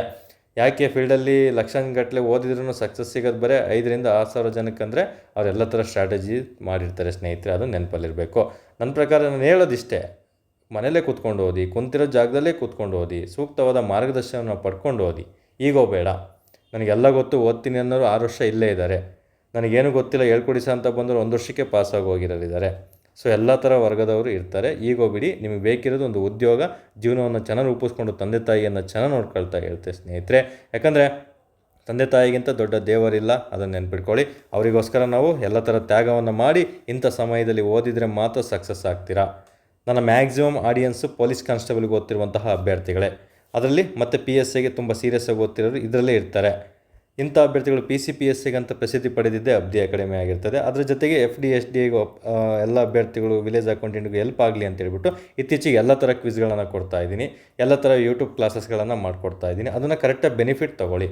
ಯೂಟ್ಯೂಬನ್ನು 1.5x 1.75x ಇಂಥ ಟೈಮಲ್ಲಿ ನೋಡಬೇಕು. ಜಸ್ಟ್ ನಾನು 1 hour ಕ್ಲಾಸ್ ಮಾಡಿದ್ದೀನಿ ಅಂದರೆ 1 hour ನೋಡಿ ಟೈಮ್ ವೇಸ್ಟ್ ಮಾಡ್ಕೊಳೋದಲ್ಲ. ಕಂಟೆಂಟ್ ಕೊಟ್ಟಿರ್ತೀನಿ, ಬಟ್ ಅದನ್ನು 20-25 ಮಿನಿಟ್ಸ್ಗೆ ಮುಗಿಸ್ಬೇಕು. ಆದಷ್ಟು ಬೇಗ ಇವೆಲ್ಲ ಯೋಜನೆಗಳನ್ನು ಒಂದೇ ಸಲ ಕ್ರೋಢೀಕರಿಸಿ ಒಂದು PDF ಕೊಡ್ತೀನಿ. ಜಸ್ಟ್ ವಿಡಿಯೋ ಕೇಳಿರಿ, ನಾನು PDF ಕೊಡ್ತೀನಿ, ನೋಟ್ಸ್ ಮಾಡ್ಕೊಳಕ್ಕೆ ಹೋಗಬೇಡಿ. ಇನ್ನೊಂದು ವಾರದಲ್ಲಿ ಈ 3 ನೆಕ್ಸ್ಟು ಈಗ ಮೇ ತಿಂಗಳದ್ದು ಮಾಡ್ತಾಯಿದ್ದೀನಿ, ನೆಕ್ಸ್ಟ್ ಜೂನ್ ತಿಂಗಳದ್ದು ಯೋಜನೆಗಳನ್ನು ಮಾಡಿಬಿಟ್ಟು 3 ತಿಂಗಳದ್ದು ಯೋಜನೆ ಒಟ್ಟಿಗೆ ಕೊಡ್ತೀನಿ PCಗೆ ಹೆಲ್ಪ್ ಆಗೋ ಥರ. ಸೊ ನಿಮಗೇನು ಬೇಕು ಅಬ್ದಿ ಅಕಾಡೆಮಿ ಅದನ್ನೆಲ್ಲ ಮಾಡ್ಕೊಡೋಕ್ಕೆ ರೆಡಿ ಇರುತ್ತೆ. ಬಟ್ ಮಾರ್ಗದರ್ಶನ ಬ್ಯಾಚ್ಗಳು ಶುರುವಾದಾಗ ಕರೆಕ್ಟಾಗಿ ನಿಮಗೆ ಅವಶ್ಯಕತೆ ಇದ್ದು, ನಾನು ಓದಿಲ್ಲ ಇನ್ನೂ ಓದಬೇಕು, ನನಗೇನೋ ಮಿಸ್ ಹೊಡಿತಿದೆ ಅಂದಾಗ 100% ಜಾಯ್ನ್ ಆಗ್ತಾ ಬನ್ನಿ. ಅತಿ ಶೀಘ್ರದಲ್ಲೇ ಒಂದು ಒಳ್ಳೆ PSI ಬ್ಯಾಚ್ ಶುರುವಾಗ್ತಾ ಬರ್ತದೆ ಸ್ನೇಹಿತರೆ. PC ಎಕ್ಸಾಮ್ ಎಲ್ಲ ಆಗಲಿ, PCಗೆ ಓದಿದ್ರು PSI ಆಗಬೇಕು ನೀವೆಲ್ಲ, ಆ ಥರ ಮಾರ್ಗದರ್ಶನವನ್ನು ಕೊಡ್ತಾ ಬರ್ತೀನಿ. ಪ್ರಧಾನಮಂತ್ರಿ ಸುರಕ್ಷಾ ಬಿಮಾ ಯೋಜನೆ ಬಗ್ಗೆ ಈಗ ಮಾಹಿತಿಯನ್ನು ನಾವು ನೋಡ್ತಾ ಬರೋಣ. ಸೊ ಇಂಥ ಸಮಯದಲ್ಲಿ ಮೋಟಿವೇಶನ್ ಅವಶ್ಯಕತೆ ಇಲ್ಲ, ಒಂದು ತಿಳುವಳಿಕೆ ಇರಲಿ ಅಂತ ನಾನು ಹೇಳ್ತಾ ಬಿಟ್ಟು, ನಾನು ಯಾವತ್ತೂ ಹೇಳ್ತೀನಿ, ಒಂದು ಕ್ಲಾರಿಟಿಯಿಂದ ಬದುಕಿ ಜೀವನದಲ್ಲಿ. ನೀವು ಈ ರಂಗದಲ್ಲ ಯಾವೇ ಫೀಲ್ಡಿಗೆ ಹೋಗಲಿ, ಒಂದು ಕ್ಲಾರಿಟಿ ಇಟ್ಕೊಂಡು ಬದುಕಬೇಕು. ನಾನು ಏನಕ್ಕೆ ಬಂದಿದ್ದೀನಿ, ಎಷ್ಟು ಮಾಡ್ತಿದ್ದೀನಿ, ಅದು ಸೂಟಬಲ್ ಇದೆಯಾ, ಅದಕ್ಕೆ ನಾನು 100% ಎಲಿಜಿಬಲ್ ಇದೀನಾ, ನಾನು ಆಗುತ್ತಾ ನನ್ನ ಕೈಲಿ ಅಂತ ಪ್ರಶ್ನೆ ಮಾಡ್ಕೊಂಡು ಮುಂದುವರಿತಾ ಹೋಗಬೇಕು. ಓಕೆ ಮ್ಯಾಟ್ರಿಗೆ ಬರೋಣ ಈಗ. ಸೊ ಇದು ಪ್ರಾರಂಭವಾಗಿದ್ದು ಯಾವಾಗ? 2015ರಲ್ಲಿ, ಅಧಿಕೃತವಾಗಿ ಜಾರಿಗೆ ಬಂದಿದ್ದು ಜೂನ್ 1, 2015. ನೋಡಿ, 3 ಯೋಜನೆಗಳು ಏನು ಜನ ಸುರಕ್ಷಾ ಯೋಜನೆಗಳು 3 ಇದಾವಲ್ಲ, ಆ 3 ಯೋಜನೆಗಳು ಜಾರಿಗೆ ಬಂದಿದ್ದು ನಮಗೆ 2015ರ ಸಮಯದಲ್ಲಿ. ಸೊ ಹಂಗಾಗಿ ಇದಕ್ಕೆ 11 ವರ್ಷ ಆಗಿದೆ ಸ್ನೇಹಿತರೆ. ಇವು 3 ಯೋಜನೆಗಳಿದಾವಲ್ಲ, ಎಕ್ಸಾಮಲ್ಲಿ ಯಾವ ರೀತಿ ಪ್ರಶ್ನೆ ಕೇಳ್ತಂಗೆ ಗೊತ್ತಾ, ಈ ಕೆಳಗಿನವುಗಳಲ್ಲಿ ಯಾವುದು ಜನ ಸುರಕ್ಷಾ ಯೋಜನೆಗಳಾಗಿದೆ ಅಂತ ಹೇಳ್ಬಿಟ್ಟು ಈ 3 ಯೋಜನೆಗಳನ್ನು ಕೊಟ್ಬಿಟ್ಟು ಒಂದು ಯಾವುದಾದ್ರೂ ಬೇರೆ ಯೋಜನೆಯನ್ನು ಕೊಟ್ಟಿರ್ತಾನೆ. ಆ ಯೋಜನೆಯನ್ನು ಎಲಿಮಿನೇಟ್ ಮಾಡಿ 3 ಅಂತ ನೀವು ರೈಟ್ ಆಗಿ ಬರಬೇಕು. ಇದೇ ರೀತಿ 100% ಪ್ರಶ್ನೆ ಆಗುತ್ತೆ. ಅದನ್ನು ಬಿಟ್ಟರೆ ಒಂದು ಯೋಜನೆ ಬಗ್ಗೆ ಡೀಟೇಲ್ಡಾಗಿ ಪ್ರಶ್ನೆಯನ್ನು ಕೇಳ್ತಾನೆ. ಸೊ ಆಲ್ಮೋಸ್ಟ್ ಇದನ್ನು ಹಣಕಾಸು ಇಲಾಖೆಯಿಂದನೇ ಶುರುವಾಗಿರುವಂಥದ್ದು. ಸೊ ಇಲ್ಲಿ ಉದ್ದೇಶ ನೋಡ್ತಾ ಬರಬೇಕಾಗ್ತದೆ. ನಾಗರಿಕರಿಗೆ ಕಡಿಮೆ ವೆಚ್ಚದ ವೈಯಕ್ತಿಕ ಅಪಘಾತ ವಿಮೆಯನ್ನು ಒದಗಿಸುವುದು, ಆರ್ಥಿಕವಾಗಿ ದುರ್ಬಲ ವರ್ಗಗಳಿಗೆ ಆರ್ಥಿಕ ಭದ್ರತೆಯನ್ನು ಒದಗಿಸುವುದು. ಇಷ್ಟೆಲ್ಲ ಓದೋ ಅವಶ್ಯಕತೆ ಇಲ್ಲಪ್ಪ, ಇದೊಂದು ಅಪಘಾತ ವಿಮೆ. ಆಗಲೇ ಕೊಟ್ಟಿದ್ದೇನು, ಜೀವ ವಿಮೆ. ಯಾವುದು? PMJJBY. ಇದು PMSBY ಫುಲ್ ಫಾರ್ಮ್ ಇಂಪಾರ್ಟೆಂಟು, ಹೇಳಿಲ್ಲ ಅಂತ ಮರೆಯೋಂಗಿಲ್ಲ. ನಾನು ಒಂದು ಸಲ ಹೇಳಿರ್ತೀನಿ, ಅದು ನೀವು ಗಮನಿಸಬೇಕು. ಇದ್ರ ಫುಲ್ ಫಾರ್ಮ್ ನೀವು ಇದೆ ಅಂತಲ್ಲ, ನಿಮ್ಮ ಮುಂದೆ ಯಾವುದೇ ಸ್ಕೀಮ್ಸ್ ಓದಿ ಈ ಥರ ಕೊಟ್ಟಿದ್ದೇನೆ ಅದ್ರ ಫುಲ್ ಫಾರ್ಮ್ ಇಂಗ್ಲೀಷಲ್ಲಿ ಓದಿಟ್ಟಿರ್ಬೇಕು ನೀವು. ಓಕೆ, ಅದು ಇಂಪಾರ್ಟೆಂಟ್ ಆಗಿರ್ತದೆ. ಸೊ ಅದ್ರ ಫುಲ್ ಫಾರ್ಮ್ ಓದ್ಕೊಳ್ಳಿ, ಇಂಪಾರ್ಟೆಂಟು. ಸೊ ಇದು ಅಪಘಾತ ವಿಮೆ ಆಗಿರ್ತದೆ, ಆಗಲೇ ಹೇಳಿದ್ದು ಜೀವ ವಿಮೆ ಆಗಿರುತ್ತೆ. ಸೊ ಇಲ್ಲಿ ಅಪಘಾತ ವಿಮೆ ಅನ್ನೋದನ್ನ ನೆನ್ಪಿಟ್ಕೊಂಡ್ರೆ ಸಾಕು, ಇನ್ನೇನು ಬೇಕಾಗಿಲ್ಲ. ಸೊ ಯೋಜನೆಯ ಪ್ರಕಾರ ಏನು, ಇದೊಂದು ಸರ್ಕಾರದಿಂದ ಬೆಂಬಲಿತವಾದಂಥ ಒಂದು ವರ್ಷದ ವೈಯಕ್ತಿಕ ಅಪಘಾತದ ಒಂದು ಜೀವ ವಿಮೆ ಆಗಿರ್ತದೆ. ಸೊ ಇದನ್ನು ಪ್ರತಿ ವರ್ಷ ನವೀಕರಿಸಬೇಕಾಗ್ತದೆ ಪ್ರತಿಯೊಂದನ್ನು. ಸೊ ಅರ್ಹತೆಗಳು ಆಗಲೇ ಏನಿತ್ತು ಅರ್ಹತೆಗಳು ನೋಡಿ, ಅರ್ಹತೆಗಳಂತ ಬಂದ ತಕ್ಷಣ ಒಂದು ಸ್ಕೀಮ್ ಓದ್ತಾ ಇದ್ದೀರಿ ಅಂದರೆ ಇದಕ್ಕಿಂತ ಮುಂಚೆ ಇದೇ ಥರ ಬೇರೆ ಓದಿದ್ನಲ್ಲ ಅದಕ್ಕೆ ಎಷ್ಟಿತ್ತು ಅರ್ಹತೆ ಅಂತ ನೆನಪು ಮಾಡ್ಕೋಬೇಕು. 18ರಿಂದ 50 ಇತ್ತು, ಬಟ್ ಇಲ್ಲಿ 18ರಿಂದ 20 ವರ್ಷ ಜಾಸ್ತಿ, 70 ವರ್ಷದವರೆಗೂ ಇದೆ ಸ್ನೇಹಿತರೆ, ನೆನ್ಪಿಟ್ಕೋಬೇಕು. ಓಕೆ, ಹಾಗಾಗಿ ನೆಕ್ಸ್ಟ್ ಬರೋದು ನಮಗೆ ಪ್ರೀಮಿಯಮ್. ಹಂಗೆ ಅಲ್ಲಿ ಎಷ್ಟಿತ್ತು ನೋಡಿ, ಅಲ್ಲಿ 436 ರೂಪಾಯಿ ಇತ್ತು ಹಳೆ ಸ್ಕೀಮಲ್ಲಿ, ಇಲ್ಲಿ ಕೇವಲ 20 ರೂಪಾಯಿ ಇದೆ ನೋಡಿ ಸ್ನೇಹಿತರೆ. ಇಂಥವೆಲ್ಲ ಆ್ಯಕ್ಚುಲಿ ನಿಮ್ಮ ಒಂದು ಸ್ನೇಹಿತರ ತಂದೆಗಳಿಗಾಗಿರ್ಬೋದು, ನಿಮ್ಮ ತಂದೆಯರಿಗಾಗಿರ್ಬೋದು, ಅಥವಾ ಏಜ್ ಆಗಿರೋರಿಗಾಗಿರ್ಬೋದು, ಇಂಥ ಸ್ಕೀಮ್ಗಳನ್ನು ಪರಿಚಯ ಮಾಡಿಕೊಡ್ಬೇಕು ನೀವು. ಓಕೆ, ಪರಿಚಯ ಮಾಡಿಕೊಟ್ಮೇಲೆ ತುಂಬ ಸುಲಭ. ವರ್ಷಕ್ಕೆ 20 ರೂಪಾಯಿ ಕಟ್ಟೋದು ದೊಡ್ಡದಲ್ಲ. ಎಷ್ಟೋ ಜನ ಒಂದು RMD ಹಾಕ್ಕೊಂಡು ಹೋಗಿತಾ ಇರ್ತೀರ, ಒಂದು ವಿಮಲ್ ಹಾಕ್ಕೊಂಡು ಹೋಗಿತಾ ಇರ್ತೀರ, ಎಲ್ಲ ಕಾಸ್ಟ್ಲಿ ಆಗ್ಬಿಟ್ಟಿದೆ ಇವಾಗ. ಓಕೆ, ಹಾಗಾಗಿ ಒಂದು ಸಿಗರೇಟ್ ಸೇದಿದ್ರೆ 25 ರೂಪಾಯಿ ಹೋಗುತ್ತೆ ಅನ್ಸರಿ, ಕಿಂಗ್ ಸಿಗರೇಟ್ ಮೇ ಬಿ ನಮ್ಮ ಫ್ರೆಂಡ್ ಸೇರ್ತಾನೆ. ಹಾಗಿದ್ದಾಗ ಜಸ್ಟ್ ವರ್ಷಕ್ಕೆ 20 ರೂಪಾಯಿ ಕಟ್ಟೋದ್ರಲ್ಲಿ ಮೋಸ ಇಲ್ಲ ಸ್ನೇಹಿತರೆ. ಸತ್ತರೆ ಎಷ್ಟೊಂದು ದುಡ್ಡು ಬರುತ್ತೆ. ಎಷ್ಟು ಬರುತ್ತೆ ನೋಡಿ, ಇಲ್ಲಿ ಆಕಸ್ಮಿಕ ಸಾವಾದರೆ, ಅಪ್ಪಿತಪ್ಪಿ ನೀನು ಸತ್ತೋಗ್ಬಿಟ್ರೆ, ಶಾಶ್ವತ ಸಂಪೂರ್ಣ ಅಂಗವೈಕಲ್ಯ ಏನಾದರೂ ಆದರೆ, ಯಾಕಂದರೆ ಅಪಘಾತ ಆದಾಗ ಏನಾದರೂ ಸಾವಾಯ್ತಂದರೆ ಅಂಗವೈಕಲ್ಯ ಅಂದರೆ ಶಾಶ್ವತ ಅಂದರೆ ಪರ್ಮನೆಂಟಾಗಿ ಏನಾದರೂ ಹ್ಯಾಂಡಿಕ್ಯಾಪ್ಟ್ ಆದ ಅಂದರೆ 2 ಲಕ್ಷ ಸಿಗುತ್ತೆ ಆತನಿಗೆ.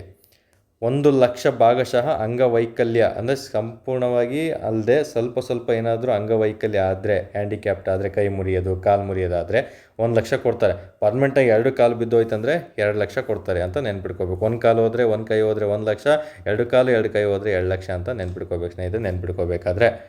ಸೊ ನೆನಪಿರಲಿ, ದಯವಿಟ್ಟು RMD ಹಾಕೋರು, ವಿಮಲ್ ಹಾಕೋರು ಅನ್ಯತಾ ಭಾವಿಸ್ಬಾರ್ದು, ಸುಮ್ಮನೆ ಹೇಳಿದೆ. ಓಕೆ, ನಿಮ್ಮ ಇಷ್ಟ, ಅದು ನಿಮ್ಮ ಲೈಫು, ನಿಮಗೆ ಬಿಟ್ಟಿದ್ದು. ಬಟ್ ಆದಷ್ಟು ಕಡಿಮೆ ಮಾಡಬೇಕು ಸ್ನೇಹಿತರೆ. ತಂದೆ ತಾಯಿಯನ್ನು ನೋಡ್ತಾ ಇರಬೇಕು ನಾವು ಪ್ರತಿಯೊಂದಕ್ಕೂ. ಓಕೆ, ಅವರಿಗಿಂತ ದೊಡ್ಡದು ಯಾವುದೂ ಇಲ್ಲ, ಜೀವನಕ್ಕಿಂತ ದೊಡ್ಡದು ಯಾವುದೂ ಅಲ್ಲ. ಸೊ ಇರಬೇಕು, ಲಿಮಿಟೆಡ್ ಇರಬೇಕು. ಸೊ ವ್ಯಾಪ್ತಿ ಅವಧಿ ಎಷ್ಟು ವರ್ಷ? Same as it is, same plan ಯೋಜನೆ. ಇದ್ರ ಬಗ್ಗೆ ನಾನು ಹೇಳೋದಿಲ್ಲ, ಮತ್ತು ಅದೇ ಸ್ಕೀಮ್ ಆಗಿರ್ತದೆ. ಸೊ ಕನ್ಫ್ಯೂಷನ್ ಮಾಡ್ಕೋಬಾರ್ದು. 20 ರೂಪಾಯಿ ಕಟ್ಟಿದರೆ ಸಾಕು, ನಮಗೆ ಇದರಿಂದ ಅಪಘಾತ ಸಾವಾದರೆ ಬರುತ್ತೆ. ಇದು ಕೇವಲ ಆಕ್ಸಿಡೆಂಟ್ ಆದರೆ ಮಾತ್ರ ಬರುತ್ತೆ, ಸುಮ್ಮನೆ ಸತ್ತರೆ ಬರಲ್ಲ. ಇದರಲ್ಲಿ ಆಕ್ಸಿಡೆಂಟ್ ಆದವರಿಗೆ ಮಾತ್ರ ಬರ್ತದೆ ಸ್ನೇಹಿತರೆ, ನೆನ್ಪಿಟ್ಕೋಬೇಕಾಗ್ತದೆ. ಸೊ ಇಲ್ಲಿ ನಮಗೆ ಆಕಸ್ಮಿಕ ಸಾವು ಅನ್ನೋ ಒಂದು ಪಾಯಿಂಟು ಇಲ್ಲಿ ಇಂಪಾರ್ಟೆಂಟ್ ಆಗಿರ್ತದೆ. ಅಂಗವೈಕಲ್ಯ, ಅಪಘಾತದ ಕಾರಣದಿಂದ ಸಾವು ಅಥವಾ ಪೂರ್ಣ ಅಂಗವೈಕಲ್ಯ ಆದರೆ 2 ಲಕ್ಷ, ಇಲ್ಲ ಅಂದರೆ 1 ಲಕ್ಷ ಅಂತ ನೆನ್ಪಿಟ್ಕೋಬೇಕು. ಇದನ್ನು ಅನುಷ್ಠಾನ ಮಾಡುವಂಥ ಸಂಸ್ಥೆಗಳು ಸಾರ್ವಜನಿಕ ವಲಯದ ಸಾಮಾನ್ಯ ವಿಮಾ ಕಂಪನಿಗಳು, GIC ಅಂತ ಬರುತ್ತೆ ನಮಗೆ. ಬ್ಯಾಂಕುಗಳು, ಅಂಚೆ ಕಚೇರಿಗಳು ಎಲ್ಲ ಸೇಮ್ ಬ್ಯಾಂಕುಗಳು ಬರ್ತವೆ, ಪೋಸ್ಟ್ ಆಫೀಸು, ಮತ್ತು ಕೆಲವೊಂದು ವಿಮಾ ಕಂಪನಿಗಳು LIC, GIC ಅಂತೆಲ್ಲ ಬರ್ತಾವಲ್ಲ, ಅವಾಗಿರ್ತವೆ ಸ್ನೇಹಿತರೆ. ಎಸ್, ಅಗೇನ್ ಸ್ಮಾರ್ಟ್ ನೋಟ್ಸ್, ನಿಮ್ಮ ಒಂದೇ ಪೇಜಲ್ಲಿ 3 ಸ್ಕೀಮ್ ಮುಗಿದೋಗ್ತದೆ. ಸೊ ಯೋಜನೆಯ ಪ್ರಕಾರ ಅಪಘಾತ ವಿಮೆ ಇದು ಜೀವ ವಿಮೆಯಲ್ಲ, ನೆನ್ಪಿಟ್ಕೋಬೇಕಿದು. ಓನ್ಲಿ ಫಾರ್ ಆಕ್ಸಿಡೆಂಟಲ್ ಇನ್ಶೂರೆನ್ಸ್ ಆಗಿರ್ತದೆ, ನೆನ್ಪಿಟ್ಕೋಬೇಕು. 20 ರೂಪಾಯಿ ಕಟ್ಟಿದರೆ 18ರಿಂದ 70 ವರ್ಷದವರೆಗೆ ಕಟ್ಟಬೇಕು. 2 ಲಕ್ಷ ಬರ್ತದೆ ಗರಿಷ್ಠ. ಕನಿಷ್ಠ ಎಷ್ಟು? 1 ಲಕ್ಷ ಬರುತ್ತೆ. ಎಕ್ಸಾಂಪಲ್ ಕೇಳ್ಬೋದು, ಗರಿಷ್ಠ 2 ಲಕ್ಷ, ಕನಿಷ್ಠ 1 ಲಕ್ಷ ಕೊಡಲಾಗ್ತದೆ ಅಂತ ನೀವು ಟ್ವಿಸ್ಟ್ ಮಾಡಿ ಕೇಳ್ಬೋದು. ಅಥವಾ 50,000ದಿಂದ 1.5 ಲಕ್ಷ 2 ಲಕ್ಷ ತನಕ ಕೊಡುತ್ತಂತ ಸ್ಟೇಟ್ಮೆಂಟ್ ಕೊಡ್ತಂತ ತಪ್ಪಾಗಿರ್ತದೆ. ಇದನ್ನು ವಾರ್ಷಿಕವಾಗಿ ನಾವು ನವೀಕರಿಸಬೇಕಾಗ್ತದೆ ಸ್ನೇಹಿತರೆ. ಸೊ ಯಾರೆಲ್ಲ ಈ ಸ್ಕೀಮ್ಗಳನ್ನು ಮಾಡಿಸಿಲ್ಲ ಆದಷ್ಟು ಬೇಗ ಮಾಡಿಸ್ಕೊಳ್ಳಿ. ಎಲ್ರಿಗೂ ಸಹ ನಿಮ್ಮ ತಂದೆ ತಾಯಿ ಯಾರೆಲ್ಲ ಪೇರೆಂಟ್ಸ್ ಇರ್ತಾರೆ ಅವರಿಗೆಲ್ಲ ಮಾಡಿಸ್ಕೊಡ್ಬೇಕು ಸ್ನೇಹಿತರೆ. ನಮ್ಮ ಕಡೆಯಿಂದನೇ ದುಡ್ಡು ಕಟ್ಟಾಗಲಿ, ನಾವೇ ಹೋಗಿ ಮಾಡಿಸ್ಬೇಕು, ಅವ್ರಿಗೆ ತಿಳುವಳಿಕೆ ಇರಲ್ಲ ಅಲ್ವಾ. ದೇವ್ರು ನಮಗೆ ಓದೋದಕ್ಕೆ ಅವರಿಂದನೇ ನಾವು ಓದ್ತಾ ಇರೋದು. ಸೊ ಪ್ರತಿಯೊಂದು ಇಂಥವನ್ನೆಲ್ಲ ತಿಳಿಸ್ಕೊಡ್ಬೇಕು. ಸೊ ಎಷ್ಟೋ ಜನ ಗೃಹಿಣಿ ಇರ್ತೀರ, ತನ್ನ ಮಗಳು ಹೆಣ್ಮಗು ಹುಟ್ಟಿದರೆ ಸುಕನ್ಯಾ ಸಮೃದ್ಧಿ ಅಕೌಂಟನ್ನು ಮಾಡಿಸಿ. ನಿಮ್ಮ ಕೈಲಿ ಎಷ್ಟಾಗುತ್ತೋ ಅಷ್ಟು ಮಾಡಿಸಿ, ತುಂಬ ಬೆನಿಫಿಟ್ಸ್ ಇದೆ, ಒಳ್ಳೆ ಥರ ಆಗುತ್ತೆ. ಅವ್ರ ಮದುವೆ ಟೈಮಿಗಾಗಿರ್ಬೋದು, ಅವ್ರ ಮುಂದೆ ಎಜುಕೇಷನ್ ಟೈಮಿಗಾಗಿರ್ಬೋದು, ಅಥವಾ ಸಡನ್ನಾಗಿ ಪೇರೆಂಟ್ಸ್ಗೆ ಏನಾರ ಆದಾಗ ಆಗಿರ್ಬೋದು, ಅದು ತನ್ನ ಮಗಳಿಗೆ ಹೆಲ್ಪ್ ಆಗುತ್ತೆ. ಸೊ ಸುಕನ್ಯಾ ಸಮೃದ್ಧಿ ಯೋಜನೆ ತುಂಬ ಲೋ ಪ್ರೈಸಿಂದ ಹೈ ಪ್ರೈಸ್ವರೆಗೂ ಇದೆ. 50 ಲಕ್ಷ 80 ಲಕ್ಷ ಬರೋವರೆಗೂ ಇದೆ ಅದೆಲ್ಲ. ಸೊ ಅಷ್ಟೆಲ್ಲ ಬೇಕಾಗಿದೆ. ಜಸ್ಟ್ ಒಂದು 400-500 ರೂಪಾಯಿನೋ 1000 ರೂಪಾಯಿನೋ 2000 ರೂಪಾಯಿನೋ ಕಟ್ತಾ ಹೋಗಿ. ಸೊ ತುಂಬ ಹೆಲ್ಪ್ ಆಗುತ್ತೆ ಮಕ್ಕಳಿಗೆ, ಅದನ್ನು ಸಹ ನೆನ್ಪಿಟ್ಕೋಬೇಕು. ಸೊ ಯೋಜನೆಗಳ ಬಗ್ಗೆ ಮಾಹಿತಿ ತಿಳ್ಕೊಂಡಿದ್ರೆ ಅವನ್ನೆಲ್ಲ ನೀವು ಮಾಡ್ತೀರಾ ಸ್ನೇಹಿತರೆ, ಆದಷ್ಟು ಬೇಗ ತಿಳ್ಕೊಬೇಕು. ಓಕೆ, ಯಾರೆಲ್ಲ ಗೃಹಿಣಿಯರಿದ್ದೀರಾ, ಯಾರೆಲ್ಲ ಮದುವೆಯಾಗಿ ಪೇರೆಂಟ್ಸ್ ನೋಡ್ತಾ ಇದ್ದೀರಾ, ತಮಗೆ ಹೆಣ್ಣು ಮಗು ಇತ್ತಂದರೆ ಸುಕನ್ಯಾ ಸಮೃದ್ಧಿ ಯೋಜನೆ ಮಾಡಿಸಿ, ತುಂಬ ಚೆನ್ನಾಗಿದೆ ಸ್ಕೀಮ್. ಸೊ ಅಟಲ್ ಪಿಂಚಣಿ ಯೋಜನೆ APY ಅಂತ ಕರಿತೀವಿ ನಾವು, ನೆನ್ಪಿಟ್ಕೋಬೇಕಾಗ್ತದೆ. ಓಕೆ, ಇನ್ನೊಂದು ABY ಅಂತ ಬರುತ್ತೆ, ಅಟಲ್ ಭೂಜಲ್ ಯೋಜನೆ ಅಂತ, ಅದ್ರ ಬಗ್ಗೆ ತಿಳ್ಕೊಳ್ಳಿ, ಇಂಪಾರ್ಟೆಂಟು. ಸೊ ಇದು API ಸುದ್ದಿಯಲ್ಲಿದೆ, ನೆನ್ಪಿಟ್ಕೊ. ಇದೊಂದು ಸಹ ಒಂದು ಜನಸುರಕ್ಷಾ ಯೋಜನೆ ಆಗಿದೆ. ಸೊ ಇಲ್ಲಿ ಪ್ರಾರಂಭ ಆಗಿದ್ದು 9 ಮೇ 2015, ಶುರುವಾಗಿದ್ದು June 1, 2015. So as it is ಇದನ್ನು ಸಹ ಅಷ್ಟೇ, ಎಲ್ಲನೂ ಜನಸುರಕ್ಷಾ ಯೋಜನೆಗಳು 3 ಹಣಕಾಸು ಇಲಾಖೆಗೆ ಸಂಬಂಧಪಟ್ಟಿದ್ದು. ಇದೊಂದು ನಮಗೆ ಏನಾಗಿದೆ, ತುಂಬ ಇಂಪಾರ್ಟೆಂಟು, ಪಿಂಚಣಿ ಯೋಜನೆ ಆಗಿದೆ. ಸೊ ಹಾಗಾಗಿ ಇಲ್ಲಿ NPS ನ್ಯಾಷನಲ್ ಪೆನ್ಷನ್ ಸ್ಕೀಮ್ ಅಡಿಯಲ್ಲಿ ಪಿಂಚಣಿ ನಿಧಿ ನಿಯಂತ್ರಣ ಮತ್ತು ಅಭಿವೃದ್ಧಿ ಪ್ರಾಧಿಕಾರ, ಓಕೆ, PFRDA, ಓಕೆ, ಈ ಪಿಂಚಣಿ ನಿಧಿ ನಿಯಂತ್ರಣ ಮತ್ತು ಅಭಿವೃದ್ಧಿ ಪ್ರಾಧಿಕಾರ ಆಗಿರ್ತದೆ. ಇದನ್ನು ಇಂಗ್ಲೀಷಲ್ಲಿ ನೀವು ನೆನ್ಪಿಟ್ಕೋಬೇಕಾಗ್ತದೆ ಸ್ನೇಹಿತರು. ಓಕೆ, ಪೆನ್ಷನ್ ಫಂಡ್ ಆಗಿರ್ಬೋದು, ರೆಗ್ಯುಲೇಟಿಂಗ್ ಆ್ಯಂಡ್ ಡೆವಲಪ್ಮಿಂಗ್ ಅಥಾರಿಟಿ ಅಂತ ಕರಿತೀವಿ. ಎಷ್ಟರಲ್ಲಿ ಶುರುವಾಯಿತು ಅಂತ ಪ್ರಶ್ನೆ ಕೇಳ್ತೀನಿ, ಯಾವ ಕಾಯ್ದೆ ಮೂಲಕ ಶುರುವಾಯಿತು ಅಂತ ಪ್ರಶ್ನೆ ಕೇಳ್ಬೋದು. ನೀವು ಅದನ್ನು ಓದಿರಲೇಬೇಕು, ಗೂಗಲ್ ಸರ್ಚ್ ಮಾಡಿಕೊಂಡು. ನಾನೇ ಟಾಸ್ಕನ್ನು ಕೊಡ್ತಾ ಇದ್ದೀನಿ. ಸೊ ಇದು ಯಾರಿಗೆ? ವೃದ್ಧಾಪ್ಯ ಆದಾಯದ ಭದ್ರತೆ, ಅಂದರೆ ಆಲ್ರೆಡಿ ಏಜ್ಡ್ ಆದವರಿಗೆ ನಿವೃತ್ತ ಉಳಿತಾಯವನ್ನು ಪ್ರೋತ್ಸಾಹಿಸಿ ವಿಶೇಷವಾಗಿ ಅಸಂಘಟಿತ ವಲಯದ ಕಾರ್ಮಿಕರಿಗಾಗಿ ಇದನ್ನು ಜಾರಿಗೆ ತರಲಾಗಿದೆ ಸ್ನೇಹಿತರೆ. ಎಲ್ರಿಗೂ ಬರುತ್ತೆ, ಅದರಲ್ಲೂ ವಿಶೇಷವಾಗಿ ಅಸಂಘಟಿತ ವಲಯದ ಯಾರಿಗೆ? ಆಲ್ರೆಡಿ ಏಜ್ ಆದವರಿಗೆ ನೆನ್ಪಿಟ್ಕೋಬೇಕಾಗ್ತದೆ. ಯೋಜನೆಯ ಪ್ರಕಾರ ಸರ್ಕಾರ ಬೆಂಬಲಿತ ಒಂದು ಪಿಂಚಣಿ ಯೋಜನೆ ಸ್ವಯಂ ಪ್ರೇರಿತ ಮತ್ತು ಕೊಡುಗೆ ಸಾಮಾಜಿಕ ಭದ್ರತೆಗೆ ಸಂಬಂಧಪಟ್ಟಂತಹ ಒಂದು ಯೋಜನೆ. ಸಾಮಾಜಿಕ ಕಳಕಳಿಯಾಗಿ ಇದು ಮಾಡೋದು ಅಂದರೆ ಏಜ್ಡ್ ಆದವರಿಗೆ. ಸೊ ಏನು ಅರ್ಹತೆಗಳು ಏನಾಗಿರಬೇಕು? 18ರಿಂದ 40 ವರ್ಷ. ಈಗ ರೀಕಾಲ್ ಮಾಡಿಬಿಡ್ಬೇಕು. ಫಸ್ಟ್ನೇ ಸ್ಕೀಮು 18ರಿಂದ 50, ಎರಡನೇ ಸ್ಕೀಮ್ ಎಷ್ಟು? 18ರಿಂದ 70, ಮೂರನೇ ಸ್ಕೀಮು 18ರಿಂದ 40. ಕ್ಲೀನಾಗಿ ಕ್ಲಾರಿಟಿಯನ್ನು ತೊಗೋಬೇಕು. ಓಕೆ, ಈ ರೀತಿ ಕ್ಲಾರಿಟಿಯನ್ನು ತೊಗೊಂಡು ಶೀಟ್ ಮೇಲೆ ಈ ರೀತಿ ಬರ್ಕೊಂಡು ಹಿಂಗೆ ರೌಂಡ್ ಅಪ್ ಮಾಡಿಕೊಂಡು ಒಂದ್ಸಲ ಚಾ ಕುಡಿಯೋಕೆ ಹೋದಾಗ ಒಂದ್ಸಲ ಕಣ್ಣಾಡಿಸ್ಬಿಡ್ಬೇಕು ಇದ್ರ ಮೇಲೆ. ಆವಾಗ ನಿಮಗೆ ಕನ್ಫ್ಯೂಷನ್ ಆಗಲ್ಲ ಸ್ನೇಹಿತರೆ. ಇಲ್ಲೇ ನೋಡಿ ಹಿಂಗೆ ಬಿಡೋದಲ್ಲ, ಗುಡ್ಕ ಹಾಕೊಂಡು ಹಂಗೆ ಹೋಗ್ದಂಗಲ್ಲ ಇದು ಜೀವನ. ಓಕೆ, ಇದನ್ನು ನಾವು ಮೈಂಡಿಗೆ ಹಾಕೋಬೇಕು. ಯಾವ ರೀತಿ ಒಂದು ಡ್ರೈ ಫ್ರೂಟ್ಸ್ ಆಗಿರ್ಬೋದು, ಹಣ್ಣುಗಳು ತಿಂದಾಗ ಬಾಡಿಯಲ್ಲಿ ಹೇಗೆ ರಿಯಾಕ್ಟ್ ಆಗ್ತಿರುತ್ತೆ, ಬಾಡಿ ಎನರ್ಜಿ ಕೊಡ್ತಿರುತ್ತೆ, ಆ ರೀತಿ ಎನರ್ಜಿ ಸಿಗಬೇಕನ್ನೋ ಒಂದು ಶೀಟಲ್ಲಿ ಬರೆದಿಡ್ಕೋಬೇಕು, ರೀಕಾಲ್ ಮಾಡ್ತಿರ್ಬೇಕು. ಇದು ಹೆಲ್ತಿ ಫುಡ್ ಆಗಿರ್ತದೆ. ನಿಮಗೆ ಎಕ್ಸಾಮ್ ಓರಿಯೆಂಟೆಡು, ನಿಮಗೆ ಊಟನೇ ಓದೋದಾಗಿರ್ತದೆ. ಎಕ್ಸಾಮ್ ಮುಗಿಯೋವರೆಗೂ ಓದೋದೇ ನಿಮ್ಮ ಊಟ ಅಂದ್ಕೊಂಡು ಚೆನ್ನಾಗಿರಬೇಕು ಸ್ನೇಹಿತರೆ. ಖುಷಿಯಿಂದ ಓದ್ತಾ ಹೋಗಿ, ಟೆನ್ಷನ್ ಮಾಡ್ಕೋಬೇಡಿ, ಖಂಡಿತ ಸಕ್ಸಸ್ ಸಿಕ್ಕೇ ಸಿಗುತ್ತೆ. ಸೊ ಇಲ್ಲಿ ನಮಗೇನು 18ರಿಂದ 40 ವರ್ಷ ಇದ್ದರೆ ಸಾಕಪ್ಪ. ಸೊ ಹಾಗಾಗಿ ನೆಕ್ಸ್ಟು ಇದು ನಮಗೆ ಏನು ಸ್ಕೀಮ್ ಪ್ರಕಾರ ಅಂತ ಬಂದಾಗ ಒಂದು ಕಂಡೀಷನ್ಸ್ ಇದೆ.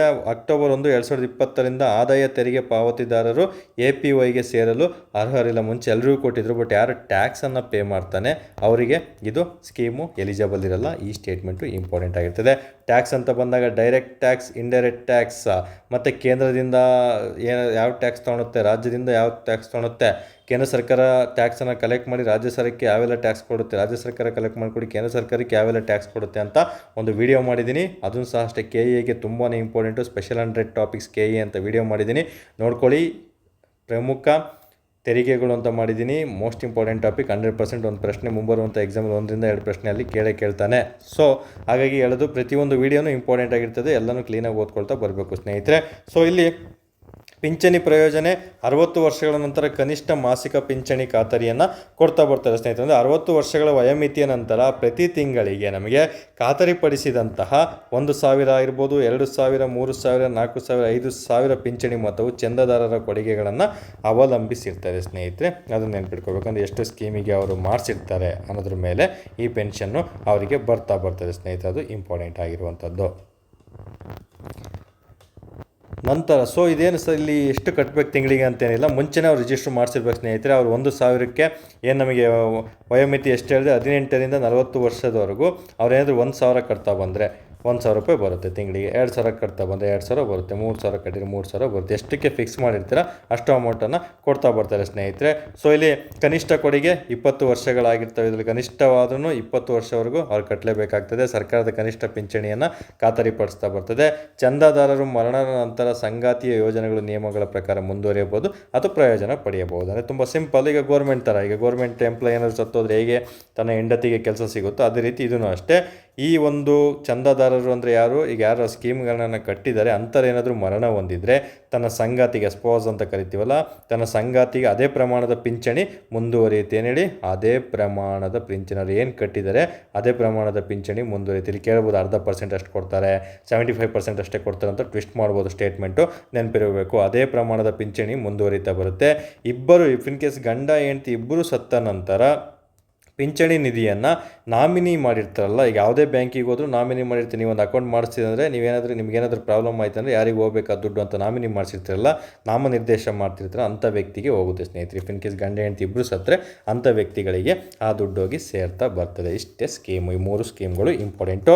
ಸೊ ಇದು ಸ್ಮಾರ್ಟ್ ನೋಟ್ಸನ್ನು ನೋಡ್ತಾ ಬರೋಣ. ಸಚಿವಾಲಯ ಹಣಕಾಸು ನಿಯಂತ್ರಕ ನಮಗೆ ಆಲ್ರೆಡಿ ಹೇಳಿದ್ದೀನಿ. ಸೊ ವಯಸ್ಸಾಗಿರ್ಬೋದು, ಎಷ್ಟು ವರ್ಷದಿಂದ ಪ್ರಾರಂಭವಾಗ್ತದೆ ಪಿಂಚಣಿ ನಮಗೆ ಕೊಡೋಕ್ಕೆ ಶುರು ಮಾಡೋದು 60ನೇ ವರ್ಷದಿಂದ. ಅದು ನೆನಪಲ್ಲಿ ಇಟ್ಕೊಂಡಿರಬೇಕಾಗುತ್ತೆ. ಖಚಿತ ಪಿಂಚಣಿ 1,000ರಿಂದ 5,000 ತಿಂಗಳು. ಮುಖ್ಯವಾಗಿ ಅಸಂಘಟಿತ ವಲಯಕ್ಕೆ ಆಧಾರ ತೆರಿಗೆ ಪಾವತಿದಾರರು ಹೊಸದಾಗಿ ನೋಂದಾಯಿಸಿಕೊಳ್ಳಲು ಸಾಧ್ಯವಿಲ್ಲ ಅಂತ ನಿಮ್ಗೆ ಆಲ್ರೆಡಿ ಸ್ಟೇಟ್ಮೆಂಟ್ ತಿಳಿಸ್ಕೊಟ್ಟಿದ್ದೀನಿ, ನೆನ್ಪಿಟ್ಕೋಬೇಕು. ಅಂದರೆ ಇಲ್ಲಿ ಏನು ಬೆನಿಫಿಟ್ ಅಂದರೆ 18ರಿಂದ 40 ವರ್ಷ ತನಕ 1,000 ರೂಪಾಯಿ ಕಟ್ತಾ ಹೋದರೆ ನೀವು ಸಾಯೋವರೆಗೂ 60 ವರ್ಷದಿಂದ ಸಾಯೋವರೆಗೂ ಬರ್ಬೋದು. ಸ್ವಲ್ಪ ಜನ ಇರ್ತಾರೆ ನಮ್ಮ ಹುಡುಗರು, ಹೊಸ 60 ವರ್ಷದ ಮೇಲೆ ಯಾರು ಬದುಕಿರ್ತಾರೆ ಬಿಡಿ ಸರ್ ಕಟ್ಟೋದೇನು ಅಂತ, ಹಂಗೂ ಸಹ ಇರ್ತಾರೆ. ಬಟ್ ಎಲ್ಲರೂ ಹಂಗಿರಲ್ಲ ಸ್ನೇಹಿತರೆ. ಯಾರು ಗುಡ್ಕ, ಯಾರು ಸಿಗರೇಟು, ಯಾರು ಹೋಗಿತಿರ್ತೀವೋ ಅವರೆಲ್ಲ ಬೇಗ ಹೊರಟೋಯ್ತಾರೆ. ಸ್ಟ್ರಿಕ್ಟಾಗಿ ಫುಡ್ಡನ್ನು ಫಾಲೋ ಮಾಡ್ತಿರೋರು, ಒಳ್ಳೆ ಮುದ್ದೆ, ಒಳ್ಳೆ ಖಡಕ್ ರಾಗಿ ರೊಟ್ಟಿ ತಿನ್ಕೊಂಡಿರೋರು ಆರಾಮಾಗಿ ಈಗಲೂ ಬದುಕಿದ್ದಾರೆ, ಕಣ್ಣು ಮುಂದೆ ನೋಡ್ತಾ ಇದ್ದೀವಿ. ನಾವೆಲ್ಲ ಹಂಗಿರ್ತೀವೋ ಇಲ್ಲ ಗೊತ್ತಿಲ್ಲ. ಸೊ ಅದೇ ಥರ ನಾವು ಸ್ವಲ್ಪ ಅವರಲ್ಲಿ ಸ್ವಲ್ಪ ಅಂಶಗಳನ್ನು ಕಳ್ಕೊಂಡು ಮುಂದುವರಿತಾ ಹೋಗ್ತಾ ಬರೋಣ ಸ್ನೇಹಿತರೆ. ಅದಕ್ಕಿಂತ ಮುಂಚೆ ಎಲ್ಲರೂ ಸಹ ಒಂದು ಉದ್ಯೋಗವನ್ನು ತೊಗೊಳ್ಳೋಣ. ಉದ್ಯೋಗ ತೊಗೊಂಡ್ಬಿಟ್ರೆ ಆಟೋಮೆಟಿಕ್ ಕಾನ್ಫಿಡೆಂಟ್ ಬಂದುಬಿಡುತ್ತೆ. ಆಮೇಲೆ ಬೇರೆ ಥರ ಪ್ಲ್ಯಾನ್ ಮಾಡ್ಕೊಳ್ತಾ ಹೋಗ್ಬೋದು ಸ್ನೇಹಿತರೆ. ಸೊ ಹೇಳಿದ್ನಲ್ಲ, ಇನ್ನು 1 ರಿಂದ 6 ತಿಂಗಳು ಪಿ ಸಿ ಎಕ್ಸಾಮ್ 1 ತಿಂಗಳಿದೆ. ಅದನ್ನು ಬಿಟ್ಟರೆ ಇನ್ನು ಮಿಕ್ಕಿದೆಲ್ಲ ಎಕ್ಸಾಮ್ 6 ತಿಂಗಳಲ್ಲಿ ಮುಗಿದೋಗುತ್ತೆ. ಅಲ್ಲಿವರೆಗೂ ನಮಗೆ ಫುಡ್, ಒಳ್ಳೆ ಹೆಲ್ತಿ ಫುಡ್ ಅಂದರೆ ಫುಡ್ಡು ಹೊರಗಡೆ ತಿನ್ನೋದು ಊಟ, ಹೆಲ್ತಿ ಫುಡ್ಡು, ಮನಸ್ಸಿಗೆ ಇಷ್ಟ ಆಗೋದು ಯಾವುದು ಫುಡ್ ಅಂದರೆ ಚೆನ್ನಾಗಿ ಓದೋದೇ ಆಗಿರ್ತದೆ. ಚೆನ್ನಾಗಿ ಓದ್ತಾ ಬನ್ನಿ. ದಿನಕ್ಕೆ 12 ತಾಸು ಪಿ ಸಿಗೆ ಓದಲೇಬೇಕು. Next PSI notification, ESI notification ಆದಷ್ಟು ಬೇಗ ಆಗ್ತಾ ಬರ್ತದೆ. FDA SDA ತುದಿಗಾಲಲ್ಲಿ ನಿಂತಿದೆ. ಮತ್ತು ವಿಲೇಜ್ ಅಕೌಂಟೆಂಟ್ ಯಾವ ಬೇಕಾದ್ರೂ ನೋಟಿಫಿಕೇಷನ್ ಆಗ್ಬೋದು. ತುಂಬ ಕೇರ್ಫುಲ್ಲಾಗೆ ಪ್ಲ್ಯಾನ್ ವೈಸ್ ಹೋಗ್ತಾ ಬರಬೇಕು. ನೋಟಿಫಿಕೇಷನ್ ಆದ ತಕ್ಷಣ ಗಾಬರಿ ಆಗೋದಲ್ಲ. ಅದಕ್ಕಿಂತ ಮುಂಚೆ ಇವತ್ತೇ ಅಲ್ಲ ನಾಳೆನೇ ನೋಟಿಫಿಕೇಷನ್ ಆಗುತ್ತಂತ ಯಾರು ಸೀರಿಯಸ್ ಆಗಿ ಓದ್ತಾರೆ ಅವ್ರಿಗೆ ಯಾವತ್ತೂ ಆತಂಕ, ಭಯ ಆಗೋದಿಲ್ಲ ಸ್ನೇಹಿತರೆ. ಯಾರೆಲ್ಲ ಕಾಯ್ತಾ ಕೂತಿರ್ತಾರೆ ನೋಟಿಫಿಕೇಷನ್ಗೆ ಆದಮೇಲೆ ಓದೋಣ ಅಂತ, ಅವ್ರಿಗೆ 100% ಭಯ ಆಗುತ್ತೆ. ಸೊ ನಾಳೆನೇ ನೋಟಿಫಿಕೇಷನ್ ಆಗಿದೆಯಪ್ಪ, ನಾನು ಏನು ಓದಬೇಕು ಹಾಗಾದರೆ ಪ್ಲ್ಯಾನ್ ಮಾಡ್ಕೊಂಡು ಅಂತ ಇವತ್ತೇ ಕೂತ್ಕೊಂಡು ಸ್ಟ್ರಾಟಜಿನ ಮಾಡ್ತಾ ಬರಬೇಕು. ನಮ್ಮ ಟೆಲಿಗ್ರಾಮಲ್ಲೇ ಒಂದು ಉಚಿತ ಟೈಮ್ ಟೇಬಲನ್ನು GK ಕೊಟ್ಟಿದ್ದೀನಿ. ಆ GK ಟೈಮ್ ಟೇಬಲನ್ನು ಪ್ರಿಂಟ್ಔಟ್ ತೊಗೊಳ್ಳಿ, ಏನೆಲ್ಲ ಸಿಲೆಬಸ್ GK ಒಳಗೊಂಡಿರ್ತದೆ ಅಂತ.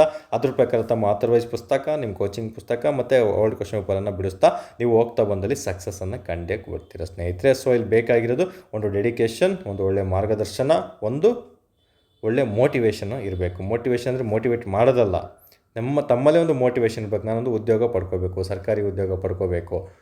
ನಿಮಗೆಲ್ಲರಿಗೂ ಗೊತ್ತಿರೋದೇ ಅದು. ಯಾವುದೇ ಚಿಕ್ಕ ಜಾಬ್ ಆಗಲಿ ದೊಡ್ಡ ಜಾಬ್ ಇರಲಿ, ಗೌರ್ಮೆಂಟೇ ಆಗಿರ್ತದೆ, ಒಂದು ಖಾತರಿ ಆಗಿರ್ತದೆ. ಸೊ ಎಲ್ಲರೂ ರೆಸ್ಪೆಕ್ಟ್ ಕೊಡುವಂಥದ್ದೇ. ಆಲ್ಮೋಸ್ಟ್ ನಮ್ಮ ಫೀಲ್ಡಲ್ಲಿ ನಮಗೆ ಗೊತ್ತಿರೋ ಪ್ರಕಾರ ಸರ್ಕಾರಿ ಉದ್ಯೋಗಕ್ಕೆ ಸ್ನೇಹಿತರೆ 2-3 ಲಕ್ಷ ಸಂಬಳ ಇದ್ದರೂ ಸಹ ಪ್ರೈವೇಟಲ್ಲಿ ಅವ್ನು ದುಡಿತಾನೆ ಅಂತ ಹೇಳ್ಬೋದು ಅಷ್ಟೇ. ಬಟ್ ಅದೇ ಸರ್ಕಾರಿ ಉದ್ಯೋಗ ಅಂದರೆ ಸಿವಿಲ್ ಸರ್ವೆಂಟ್ ಎಂಬ ಪದ ಬರ್ತದೆ. ಸಿವಿಲ್ ಸರ್ವೆಂಟ್ ಎಂಬ ಪದ ಬರೋದು ಕಡಿಮೆ ಜನಕ್ಕೆ. ಬಟ್ ಸರ್ಕಾರಿ ಪ್ರೈವೇಟ್ ಆಗಿರ್ಬೋದು, ಬಿಸ್ನೆಸ್ ಆಗಿರ್ಬೋದು, ಬೇರೆ ಬೇರೆ ಏನೇನೋ ಇರ್ತಾವೆ, ಅವಕ್ಕೆಲ್ಲ ಅಷ್ಟೊಂದು ಅವ್ರಿಗೆ ಆದಂತಹ ವ್ಯಾಲ್ಯೂ ಇರ್ತದೆ. ಬಟ್ ನಾವು ಇಲ್ಲಿ ಇರುವಂಥವ್ರು, ನಾವು ಉದ್ಯೋಗವನ್ನು ಪಡ್ಕೋಬೇಕಂತ ಕುಂತಿರೋರಿಗೆ ನಮಗೆ ಇದೇ ಗ್ರೇಟ್ ಆಗಿರ್ತದೆ. ಪರವಾಗಿಲ್ಲ, ನಮ್ಮ ಲೈಫ್ ಚೆನ್ನಾಗಿರಬೇಕು, ನಮಗೆ ಗ್ರೇಟ್ ಅನಿಸ್ಬೇಕು. ಆ ಥರ ಬೇಕು ಅಂದರೆ ಈಗೆಲ್ಲ ಸರ್ಕಾರಿ ಉದ್ಯೋಗಕ್ಕೋಸ್ಕರ ಓದ್ತಿರೋದೇ ವಿಡಿಯೋ ನೋಡ್ತಾ ಇದ್ದೀರಾ. ಎಲ್ಲರಿಗೂ ಸಹ ದೇವರು ಆದಷ್ಟು ಬೇಗ ಒಳ್ಳೇದು ಮಾಡೇ ಮಾಡ್ತಾನೆ. ಗುರು ರಾಯರು, ತಾಯಿ ಚಾಮುಂಡಿ ಎಲ್ಲರೂ ಸಹ ನಿಮಗೆ ಒಳ್ಳೇದು ಮಾಡ್ತಾರೆ ಅಂತ ಹೇಳ್ತಾ ಈ ಒಂದು ವಿಡಿಯೋ ಮುಗಿಸ್ತಾ ಇದ್ದೀನಿ. ಸೊ ಆದಷ್ಟು ಬೇಗ PSI ಕೋರ್ ಬ್ಯಾಚ್ ಅಂತ ಶುರು ಆಗ್ತಾ ಬರ್ತದೆ. ತುಂಬ ಡೆಪ್ತ್ ಲೆವೆಲ್ ಇರ್ತದೆ. ನಂತರ ಕಮ್ಯುನಿಕೇಷನ್ ಬ್ಯಾಚನ್ನು ಸಹ ಇವತ್ತು ಶುರು ಮಾಡಬೇಕಿತ್ತು, ಸ್ವಲ್ಪ ಡಿಲೇ ಆಗ್ತಾ ಇದೆ. ಆದಷ್ಟು ಬೇಗ ಶುರು ಮಾಡ್ತೀನಿ. ಲೇಟ್ ಆದಷ್ಟು ನಾನು ಚೆನ್ನಾಗಿ ಪ್ರಿಪೇರ್ ಆಗಿ ಶುರು ಮಾಡ್ತಾ ಬರ್ತೀನಿ. ಬಟ್ ತುಂಬ ಜನ PC ಎಕ್ಸಾಮ್ ಇರೋದ್ರಿಂದ ಸ್ವಲ್ಪ ಡಿಲೇ ಮಾಡ್ತಿದ್ದೀನಿ. ಬಟ್ ನೋಟಿಫಿಕೇಷನ್ ಆಯ್ತಂದರೆ FDA SDA ಖಂಡಿತ ನಾನು ಅದನ್ನು ಶುರು ಮಾಡ್ತಾ ಬರ್ತೀನಿ. ಸೊ ಅಲ್ಲಿವರೆಗೂ ತಾವೇ ಸ್ವತಃ ಓದ್ತಾ ಬನ್ನಿ ಸ್ನೇಹಿತರೆ. ಸೊ ಇಷ್ಟು ಸಹ ಆಗಿರ್ತದೆ. ಸೊ ಟೆಲಿಗ್ರಾಮ್ ಚಾನಲ್ಗೆ ಜಾಯ್ನ್ ಆಗ್ತಾ ಬನ್ನಿ. ಯೂಟ್ಯೂಬಲ್ಲಿ ಏನಾದರೂ ವೀಡಿಯೋ ಇಷ್ಟ ಆಗಿದ್ದರೆ ಸ್ವಲ್ಪ ಲೈಕು ಕಮೆಂಟ್ ಮಾಡಿರಿ. ಏನಾದರೂ ಆಗಿದ್ರೆ, ಇಷ್ಟ ಆಗಿದ್ರೆ ಮಾತ್ರ ಮಾಡಿ, ಇಲ್ಲಾಂದರೆ ಮಾಡೋಕ್ಕೆ ಹೋಗ್ಬಿಡಿ ಸ್ನೇಹಿತರೆ. ಕೇಳ್ಕೊಳಲ್ಲ, ನಾನು ಏನು ಕೊಡ್ತಿದ್ದೀನಿ ಅದರಿಂದ ನೀವು ನನಗೆ ಕೊಡ್ತೀರಾ ಅಂತ ಗೊತ್ತಿರುತ್ತೆ ಅಷ್ಟೇ. ಹಾಗಾಗಿ ಕೇಳ್ತಾ ಇದ್ದೀನಿ. ಎಲ್ಲರೂ ಸಹ ಶುಭವಾಗಲಿ. ಇನ್ನೂ ಏನಾದರೂ ವೀಡಿಯೋಸ್ ಬೇಕಾಗಿದ್ದರೆ, ಇನ್ನೂ ಡಿಫ್ರೆಂಟಾಗಿ ಏನಾದರೂ ಬೇಕಾಗಿದ್ದರೆ ಮಾರ್ಗದರ್ಶನ ಕಮೆಂಟ್ ಮೂಲಕ ತಿಳಿಸ್ಕೊಡಿ, ಖಂಡಿತ ತಿಳಿಸ್ಕೊಡ್ತೀನಿ. ಕಂಪ್ಲೀಟ್ಲಿ ಕರೆಂಟ್ ಅಫೇರ್ಸ್ ಓರಿಯೆಂಟೆಡ್ GKನ ನಾನು ಆದಷ್ಟು ವೀಡಿಯೋಗಳನ್ನು ಮಾಡಿ ಕೊಡ್ತಾ ಬರ್ತೀನಿ ಸ್ನೇಹಿತರೆ. ಇಷ್ಟು ಹೇಳ್ತಾ ಒಂದು ವೀಡಿಯೋ ಮುಗಿಸ್ತಾ ಇದ್ದೀನಿ. ಎಲ್ಲರೂ ಸಹ ಶುಭವಾಗಲಿ. ಧನ್ಯವಾದಗಳು.